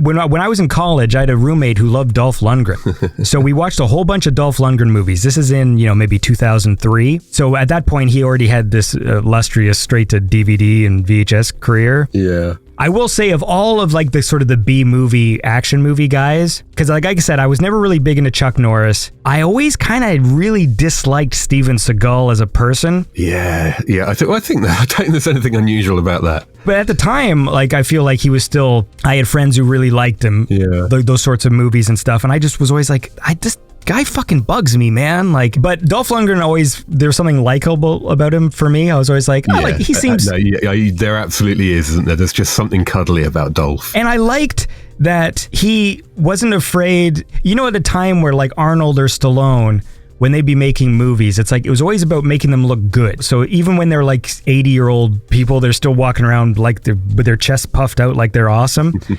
And Dolph would always be playing these like alcoholic like in his movies, he's always like got this fucking stubble and life sucks or whatever. And I'm like, see, he gets it. Like he knows what's happening right now and he knows what his career is. But then all these other guys are still like pretending because of their fucking machismo or whatever. Like, so we watched all these Dolph Lundgren movies. And there was two, and it was fucking shocking because I'd never seen this before. But again, when you watch B movies, there's two Dolph Lundgren movies that reuse an entire action scene. Really? Yes. And I wanted to talk about them, but I can't find them because their fucking titles are different. So I found one of them. And it was called Agent Red on Tubi, but then on IMDb it's called Captured. Right. But I can't find the second film. Is that the submarine one, Agent? Yes. Yeah. And the reason why it's noticeable is because they went to the lengths of hiring actors who looked similar so that they could repurpose this sequence properly. And one of them was so distinctive that when we saw the second film, it was like, wait, does this movie also have a lady with like long black hair with a striped face paint? Like that's weird, right? And then we realized, so like in the movie Agent Red, there's a scene where Dolph Lundgren puts on a spacesuit and he has to like sneak into this spaceship. And so there's this whole sequence where he's getting geared up into this yellow spacesuit and then it's sort of a guerrilla mercenary group runs in and starts like an action scene with a bunch of people. And one of them is this lady who has her hair down. She's got like long brown hair, this black stripe across her face. Then we started watching this other movie and all of a sudden the bad guy is putting on an orange, like a yellow spacesuit. And I'm like, that's interesting. And then he walks into this hangar holding a briefcase and like, isn't this, except last time it was Dolph. And then all of a sudden this group of these militants attack. And there's this lady with this fucking long black hair and this fucking stripe across her face, but then she played more of a role in that movie. So they hired like another actress who looked like that lady so they could use that action scene. Like it was fucking so bold. I mean, that stuff does get in. There's a lot of that in these barbarian movies. There's a whole bunch that Roger Corman made. And in fact, Deathstalker, there are scenes from Deathstalker that are recycled in Wizards of the Lost Kingdom or something, some sort of wizards movie, and they do the same thing. They went back and found and hired the same Argentinian actor who was in the footage that they're stealing to get him to play a role in that second movie, just to justify and marry up the stolen footage. Hey, at least they hired the same guy. That's cool. So I'm just looking here on the IMDb. They have a really good section, which I've only recently noticed and started using, called Connections. Oh, so on a movies page on the IMDb, if you somewhere on or other, there'll be a button to click called Connections. And for Agent Red, there's a list of movies here that it's edited from. Oh, so it includes footage from Blown Away, which I think here is going to be that Jeff Bridges, Tommy Lee Jones Blown Away movie. So that's probably going to be an explosion somewhere, I would guess. And there's footage from Crimson Tide. I guess that's going to be exterior footage of submarine. Yeah. And so on and so on and so on. And Countermeasures. Countermeasures. Is that Dolph? I think that's Michael Dudikoff. But it's basically the same plot. It's because they're both kind of Die Hard ripoffs, basically, Countermeasures and Agent Red. And I hope that I didn't actually mention this because I cover Agent Red in my Die Hard video, and I might well have talked about the movie that it shares footage with, but subsequently forgotten all about it. Well, the thing that was so bold about it was that it was another Dolph movie. Yeah. That's the thing. That's what's interesting, isn't it? Yeah. We might have even watched them weekends back to back, and that's how we caught it. Stormcatcher. Is it Stormcatcher? The other one? Stormcatcher. It might be. It has to be before 2003. It has to be earlier than that. Yeah. So apparently there is footage from Stormcatcher in Code Red? Agent Red. And Dolph is in both. Yeah, Dolph stars in both movies. Okay, that's probably it, because, yeah, that was the thing. Is in one movie, the repurposed stuff has more to do with the plot in one of them, and in one of them, the repurposed action scene is sort of superfluous, but it was probably just because they needed... Because it's a big action scene where there's a lot of like characters on screen and like shooting and explosions, and so it's like maybe the other movie was too boring, and they were like, well, if we just take this footage from... like, I love that. I love that. I know I keep on bringing up like Mortal Kombat references, but speaking of Dolph, we watched this movie called Men of War, and the villain is played by Trevor Goddard. You know Trevor Goddard? Is he the Australian guy who's always playing an English guy? He played Kano. He's dead. Yes, he passed away. He has one of the most amazing performances in this film. It's a Dolph Lundgren film called Men of War. Right. And he is amazing. It's super over the top. It might be one of those kind of like gay coded villains because he's always kissing people before he murders them. It's so stupid, but he's like...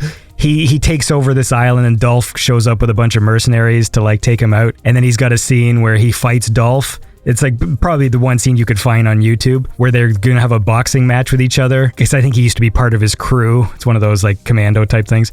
But he doesn't let Dolph fight back because he's like, no, this isn't going to be where you hit me, I hit you. It's going to be, I hit you, I fucking hit you. And it's like, if he touches me, kill his men. And then he just sits there and just fucking beats the shit out of him.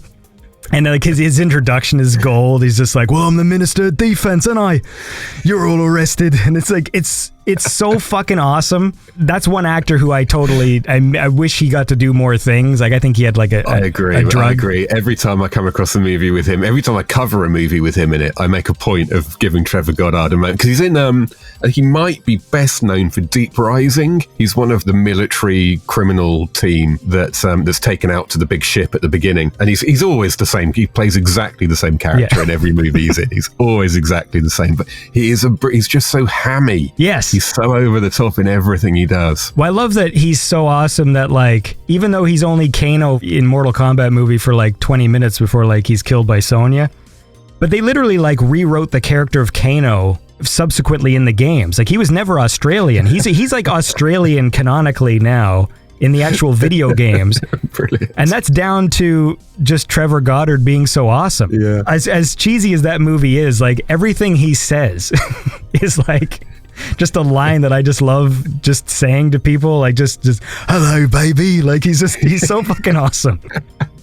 That is exactly the accent he does as well. I don't even know what it is, but it's fun to do. I will say this: Delta Force 2 has one of the fucking funniest endings I've ever seen. It cut to credits before fucking Ramon Coda even like hits the ground. That's another great thing about 80s movies in general, actually. They don't dick about once they're finished. The 1980s Hong Kong ninja movies are the best at this. They're so funny. Like, the last blow is thrown and then the end is up on screen before the victims hit the ground. It's marvelous. There's no fucking about. I think there's a math to it as well, right? The length of the film, there's probably some sort of ratio of like how long the denouement should be. Yeah. Like, I've always thought that's the problem with the end of the Lord of the Rings trilogy. That post-conclusion wrap-up at the end of Return of the King is probably about an hour long, because it's not just wrapping up a 3-hour movie, it's wrapping up 3 3-hour movies. It's just interminable. It is long. I can justify it sort of, so if you do think of it as like a 12-hour film, if you're watching the extended editions, I do think it's justified sort of in that the ratio of, if you have a movie that's an hour and a half, you're allowed, you know, a 5-minute denouement. Yeah. Even that's pushing it. You know, usually it's like bad guy goes out the window, maybe we get a few jokes off, and then we cut to credits. And then if it's like a fucking 3-hour movie, maybe you get a few more minutes or whatever. Lord of the Rings one is pretty long. Again, I don't know. I think there's got to be like a science to it. But at the same time, Scarface is a really long movie, and it literally cuts to credits right as he's fucking floating in the pool in a big pile of blood, right? And that's awesome. There's nothing more satisfying to me than the ending of the movie where the lead character gets killed and it just cuts to credits like fucking 2 seconds later, like every 70s movie. Yes. Like, you think everything's fine and the movie's all fucking washed out and gritty and grainy, and then the final shot, just the lead character just gets shot in the head, and then just fucking credits start rolling from some like out of shot gunman. You're like, who even fucking killed him? Like, just the end. Anyway, let's listen to some more music. And speaking of Dolph, I got a song here called I Come in Peace, which is a reference to another Dolph movie that has multiple titles. I always knew it as I Come in Peace, but I think a lot of people know it as Dark Angel. But anyway, it's brought to you by the eminent Patreon supporters in the $10 club like Monkey Magic's Night of Ducks and Binkley. And this is I Come in Peace by The Resonator.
Disc to the charge and then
And that was the Resonator with the track I Come in Peace, which was brought to you in pieces by the distinguished Patreon supporters in the $10 club like Barry 007, Tristan Waits, and Matthew Lister. And we're back with Bad Movie Bible's Rob Hill. Before the song, I just did a tangent into 70s gritty movie territory, but that leads me into personally why I love 80s movies. And like maybe from a cinema critic mindset, like the 70s is more resonant or artful or whatever, but I do prefer the lighter, just more bold like 80s thing. I do. So for me, the 80s is the perfect...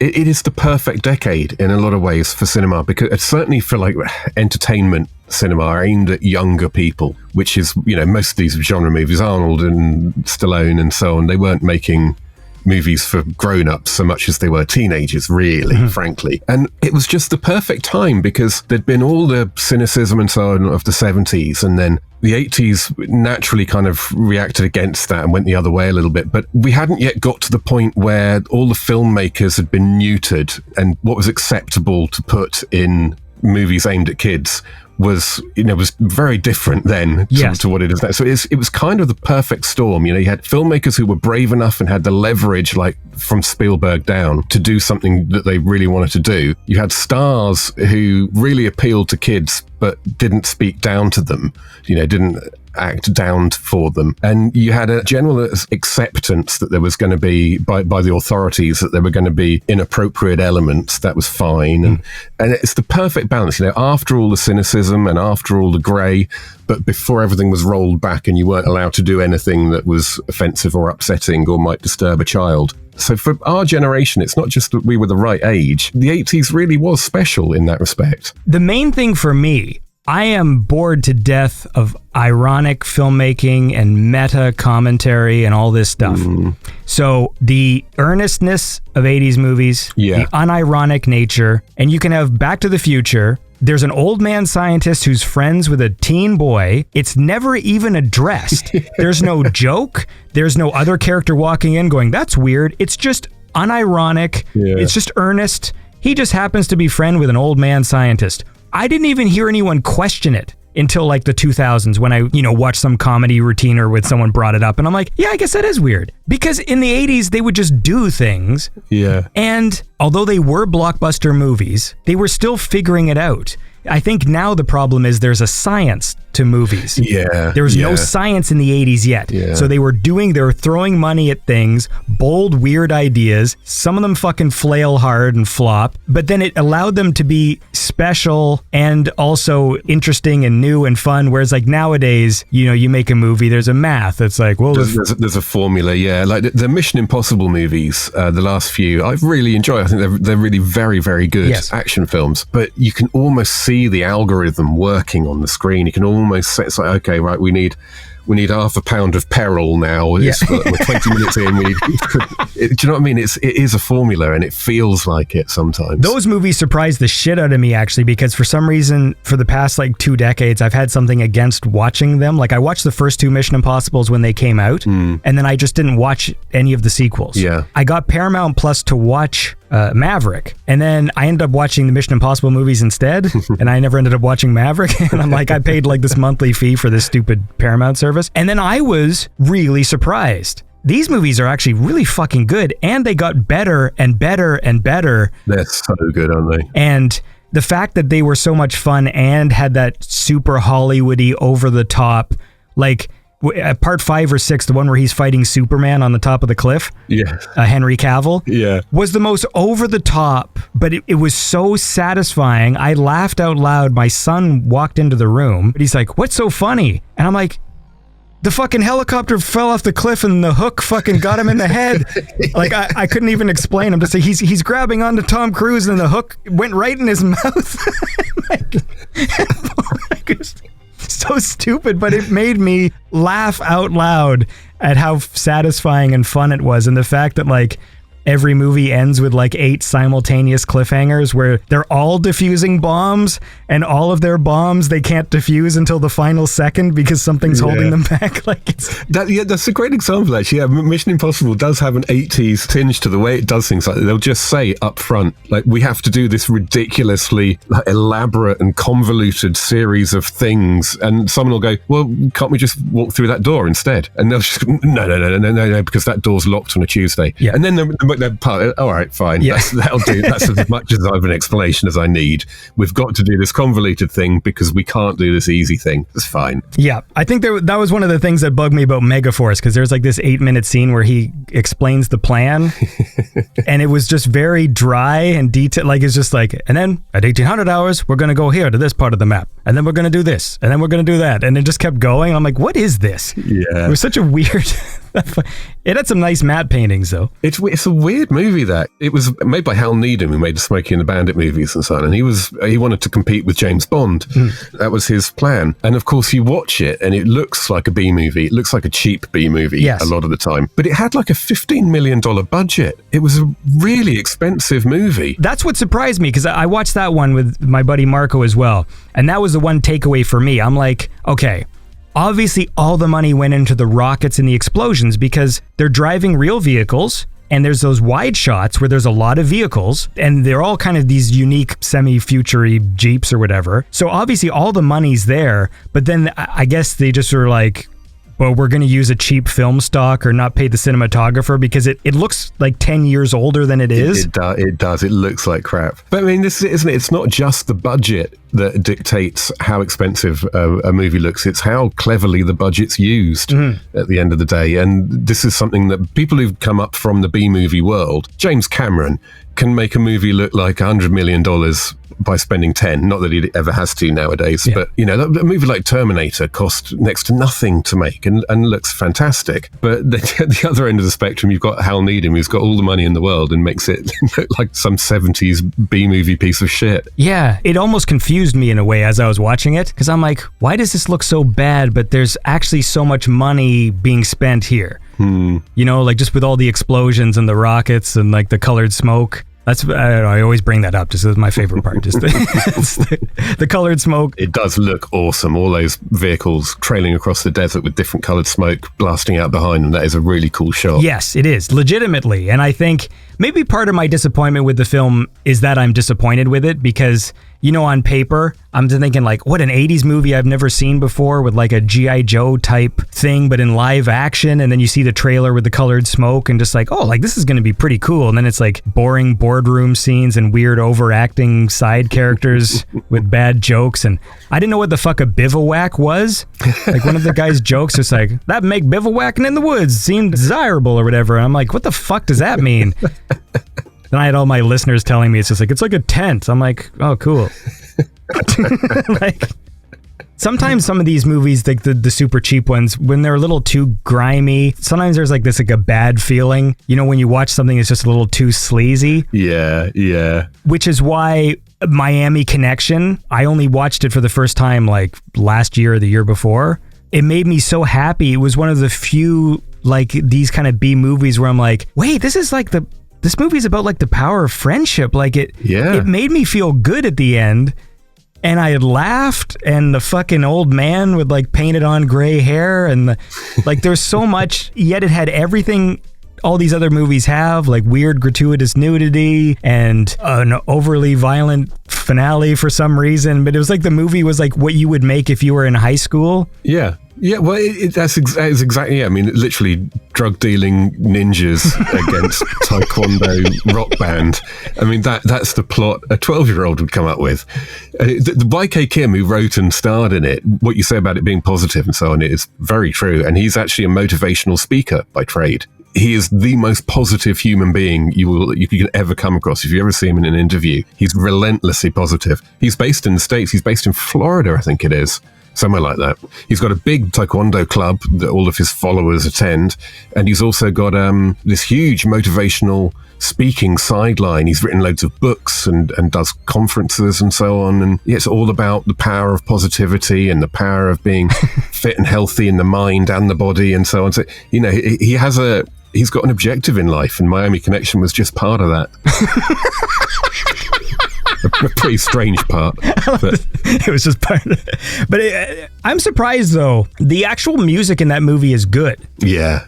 Like, legitimately. Like, those two songs are, like, a lot of fun that they play. Yeah, so that was, like, one of the few examples. Like, I just wish I could just discover more of those. Like, that's, you know what I mean? Because it always ends up being, like, an action movie. That's fun. And then there'll be some upsetting scenes where you're like, well, that's disappointing or whatever. Like, even the Death Wish movies, I have a hard time. Like, I tried watching one of them, but it was 1 or 2. I know I need to watch 3. That's the one that I think everyone gets excited about. Yeah. They're all pretty nasty, to be honest. And yeah, Michael Winner, the guy who made the first, I can't remember if he made all of them, but he was certainly still doing them by the third one. They do have some unpleasantness in them because Michael Winner was such an unpleasant person, frankly. But the third one is the funny one, yeah. The fifth one's also bags of fun. The second one's just so unpleasant, there's just no point in going near it. Yeah, I think that's the one I saw some of it, and then I was just sort of upset by like, oh, like they just really put some women characters through the ringer, and then like it's just all upsetting. Yeah. Oh, like everywhere they go, they just seem to be attacked by gangs of rapists, and then like the finale is, and now they're gonna throw her out a window or whatever, and you're just like, oh, that sucks. Even in fucking Delta Force 2, fucking Ramon Coda killed the woman at the end. Yeah. That's like the last thing he does. I'm just like, wait, so he killed her husband and her baby, and then at the end, she doesn't even get any revenge. He just takes the knife and kills her, and it's like, what? Like, yeah, the female characters didn't get much of a say in these movies at the end of the day. And I mean, they were all written by men. They were all made for men by men. It's no great surprise, I suppose. Yeah, it's just, there's like a level of funny, just laughing at the wrongness of like levels of misogyny. Exactly. But then there's this other level where it gets nasty. Yeah. And I feel like Death Wish is that, where it's like, yeah, you're right. This is nasty. Like it's not fun. Like, it's not funny. Like those sorts of sequences aren't funny to me. Death Wish isn't reflecting the sort of excess and insensitivity of the time like most of these movies do. Michael Winner really just, even by 1980s standards, Michael Winner was an unpleasant misogynist. So that's going to be reflected. You know, it's not just kind of out of time and weird and strange. It's just deeply unpleasant because you know he means it, or you feel like he means it. Right. I don't know what to do with it because it sucks because sometimes some of these movies do have memorable moments or like, oh, that's a fun thing. Is Death Wish 3 the one where he just goes to the gang's hideout and there's just like a big gun? Is it that one? The third one, he does have a massive gun. He has a massive handgun in the third one, and also like a rocket launcher type thing.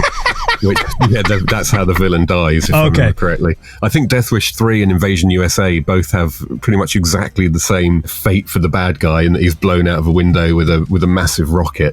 Death Wish 3 is the one where Charles Bronson's like actually like sort of proactively trying to generate crime so that he can kill the perpetrators of it. It's very odd.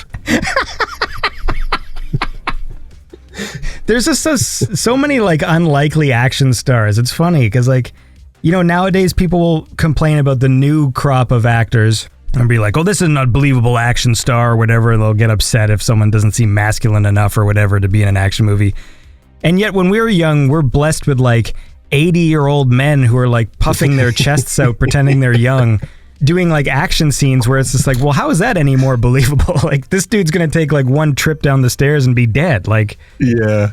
I always remember thinking that with Clint Eastwood. I loved Clint Eastwood as a kid, but I think I gradually became aware in the 80s that he probably wasn't a 25-year-old guy in great shape. Yep.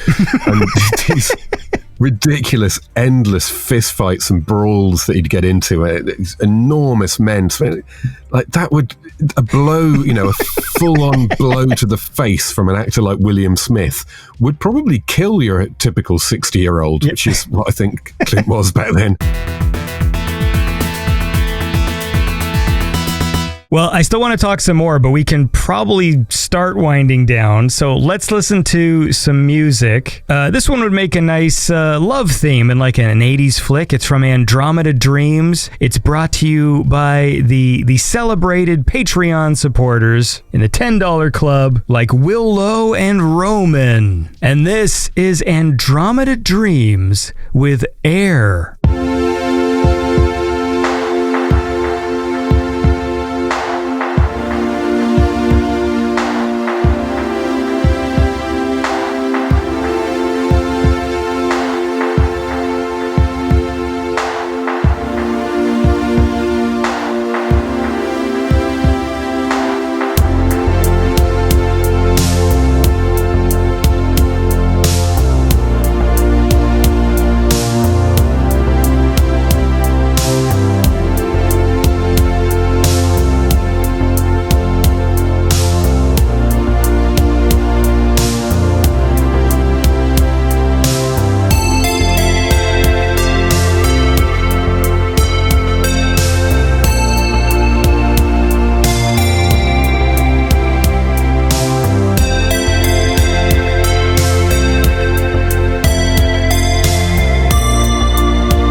And that was Andromeda Dreams with a lovely tune from the album Hyperion. The song was called Air, and it was brought to you by the remarkable Patreon supporters. You know, we'll just do a random shout out here to Dave Woolston and Starjacker42 and Chris H. And I'm back with Rob Hill of the Bad Movie Bible, and we were just talking about aging movie stars, and it's depressing a bit because part of me doesn't want to admit it, you know, like admit how old they are. Like I watched 5 minutes of that Arnold show on Netflix, Fubar. Oh yeah, yeah. Which was a tough watch, and it mostly just because he's replaced by a stunt double for most of it. But every time he would be doing the fightings, they were so slow and unconvincing, and it's sort of like, you know, when you see Steven Seagal movies now where he just sort of doesn't do anything, but people are flipping around him, but like he's just sort of slowly moving his hands. I watched a Steven Seagal movie the other day. I can't remember which one it was, but there's a scene where he and his team walk into a room and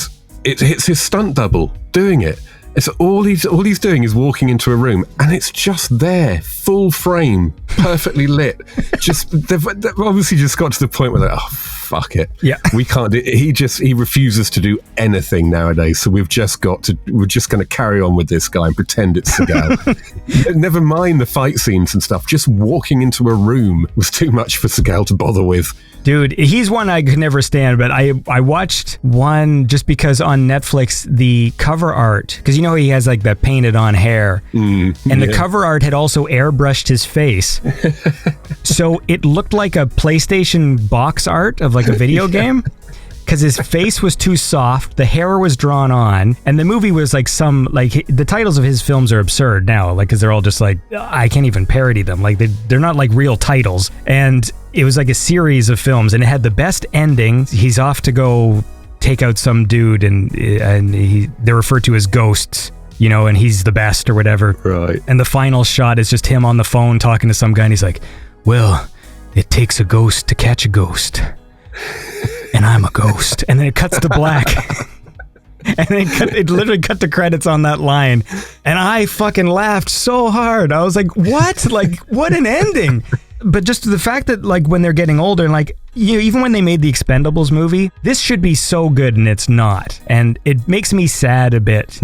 Sort of in the way the new Star Wars movie make me sad, right? Where it's, you know, when I watch The Last Jedi and just think, like, you had all the actors.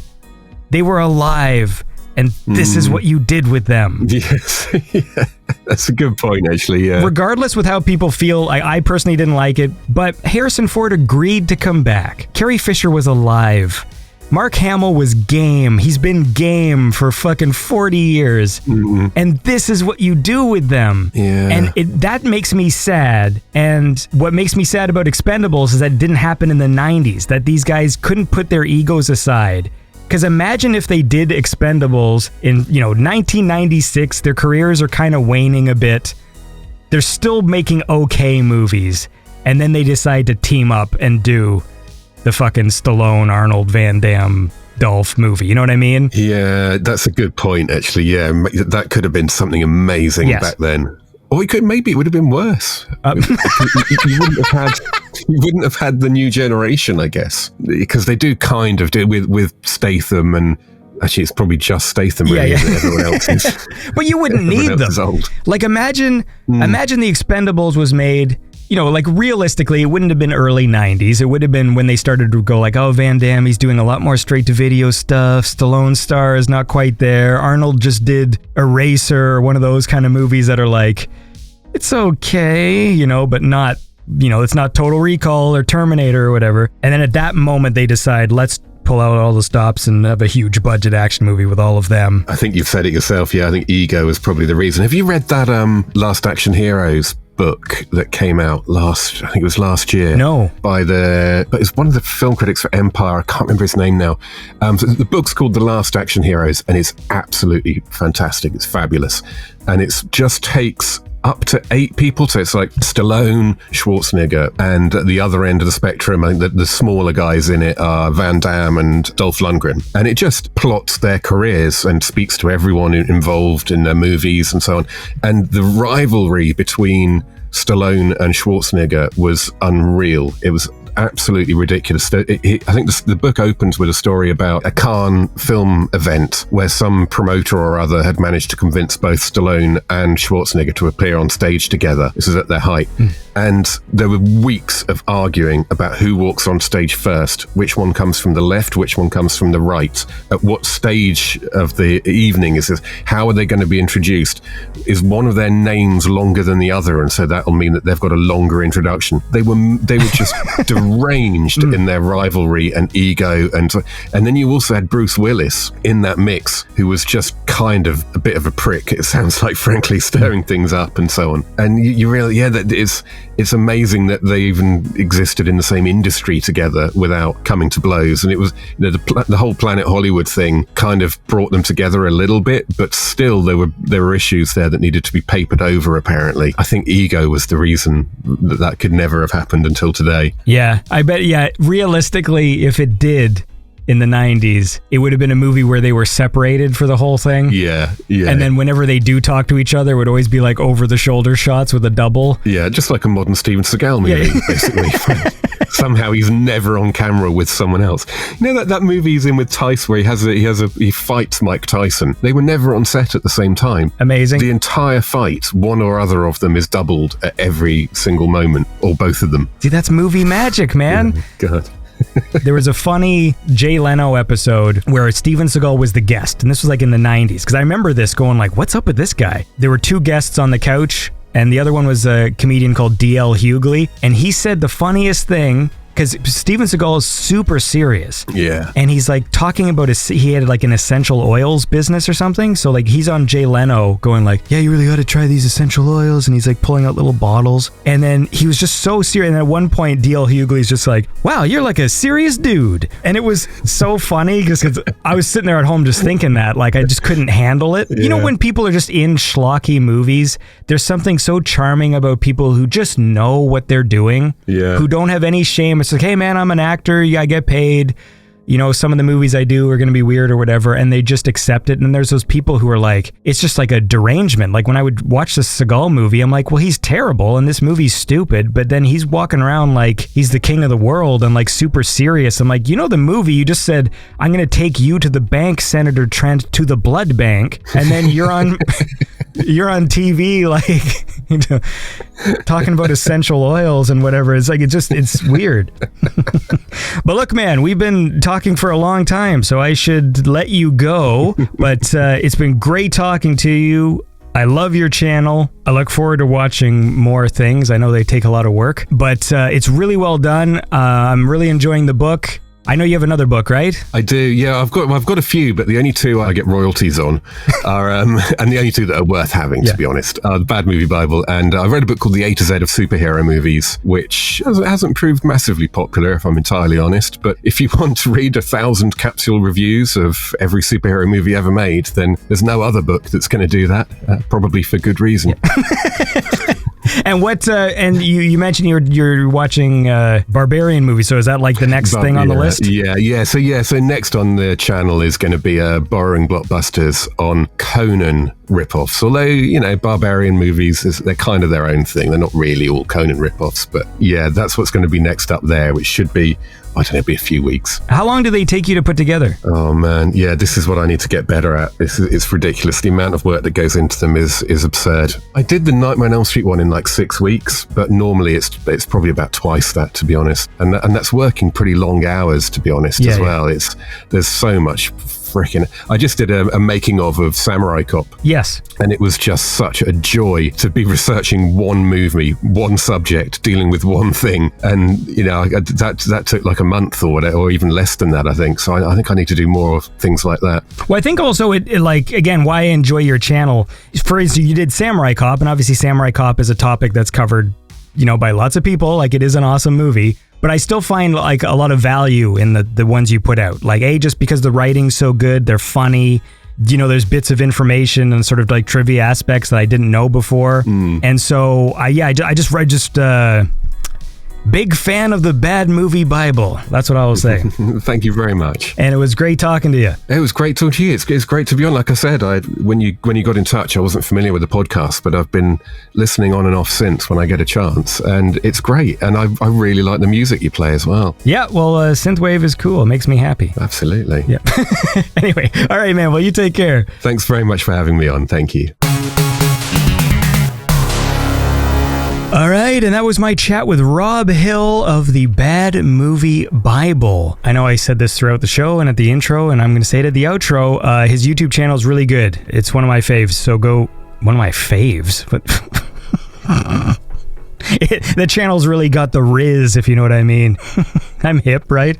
Listen, thanks for listening to the show. This is Beyond Synth. If you enjoyed what you were listening to, consider supporting the show. There's also bonus content on the Patreon now for patrons. It only took 10 years for me to start offering reasons for people to support the show. But hey, listen, you're all cool. Thanks so much for listening to the show, and tune in next time to Beyond Synth. It's the best synthwave chat show there is.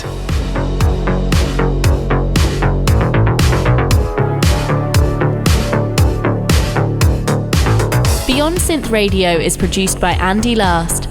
Check the show notes for more information on the musicians featured on the show. Consider supporting Beyond Synth at patreon.com/BeyondSynth. Thanks for listening.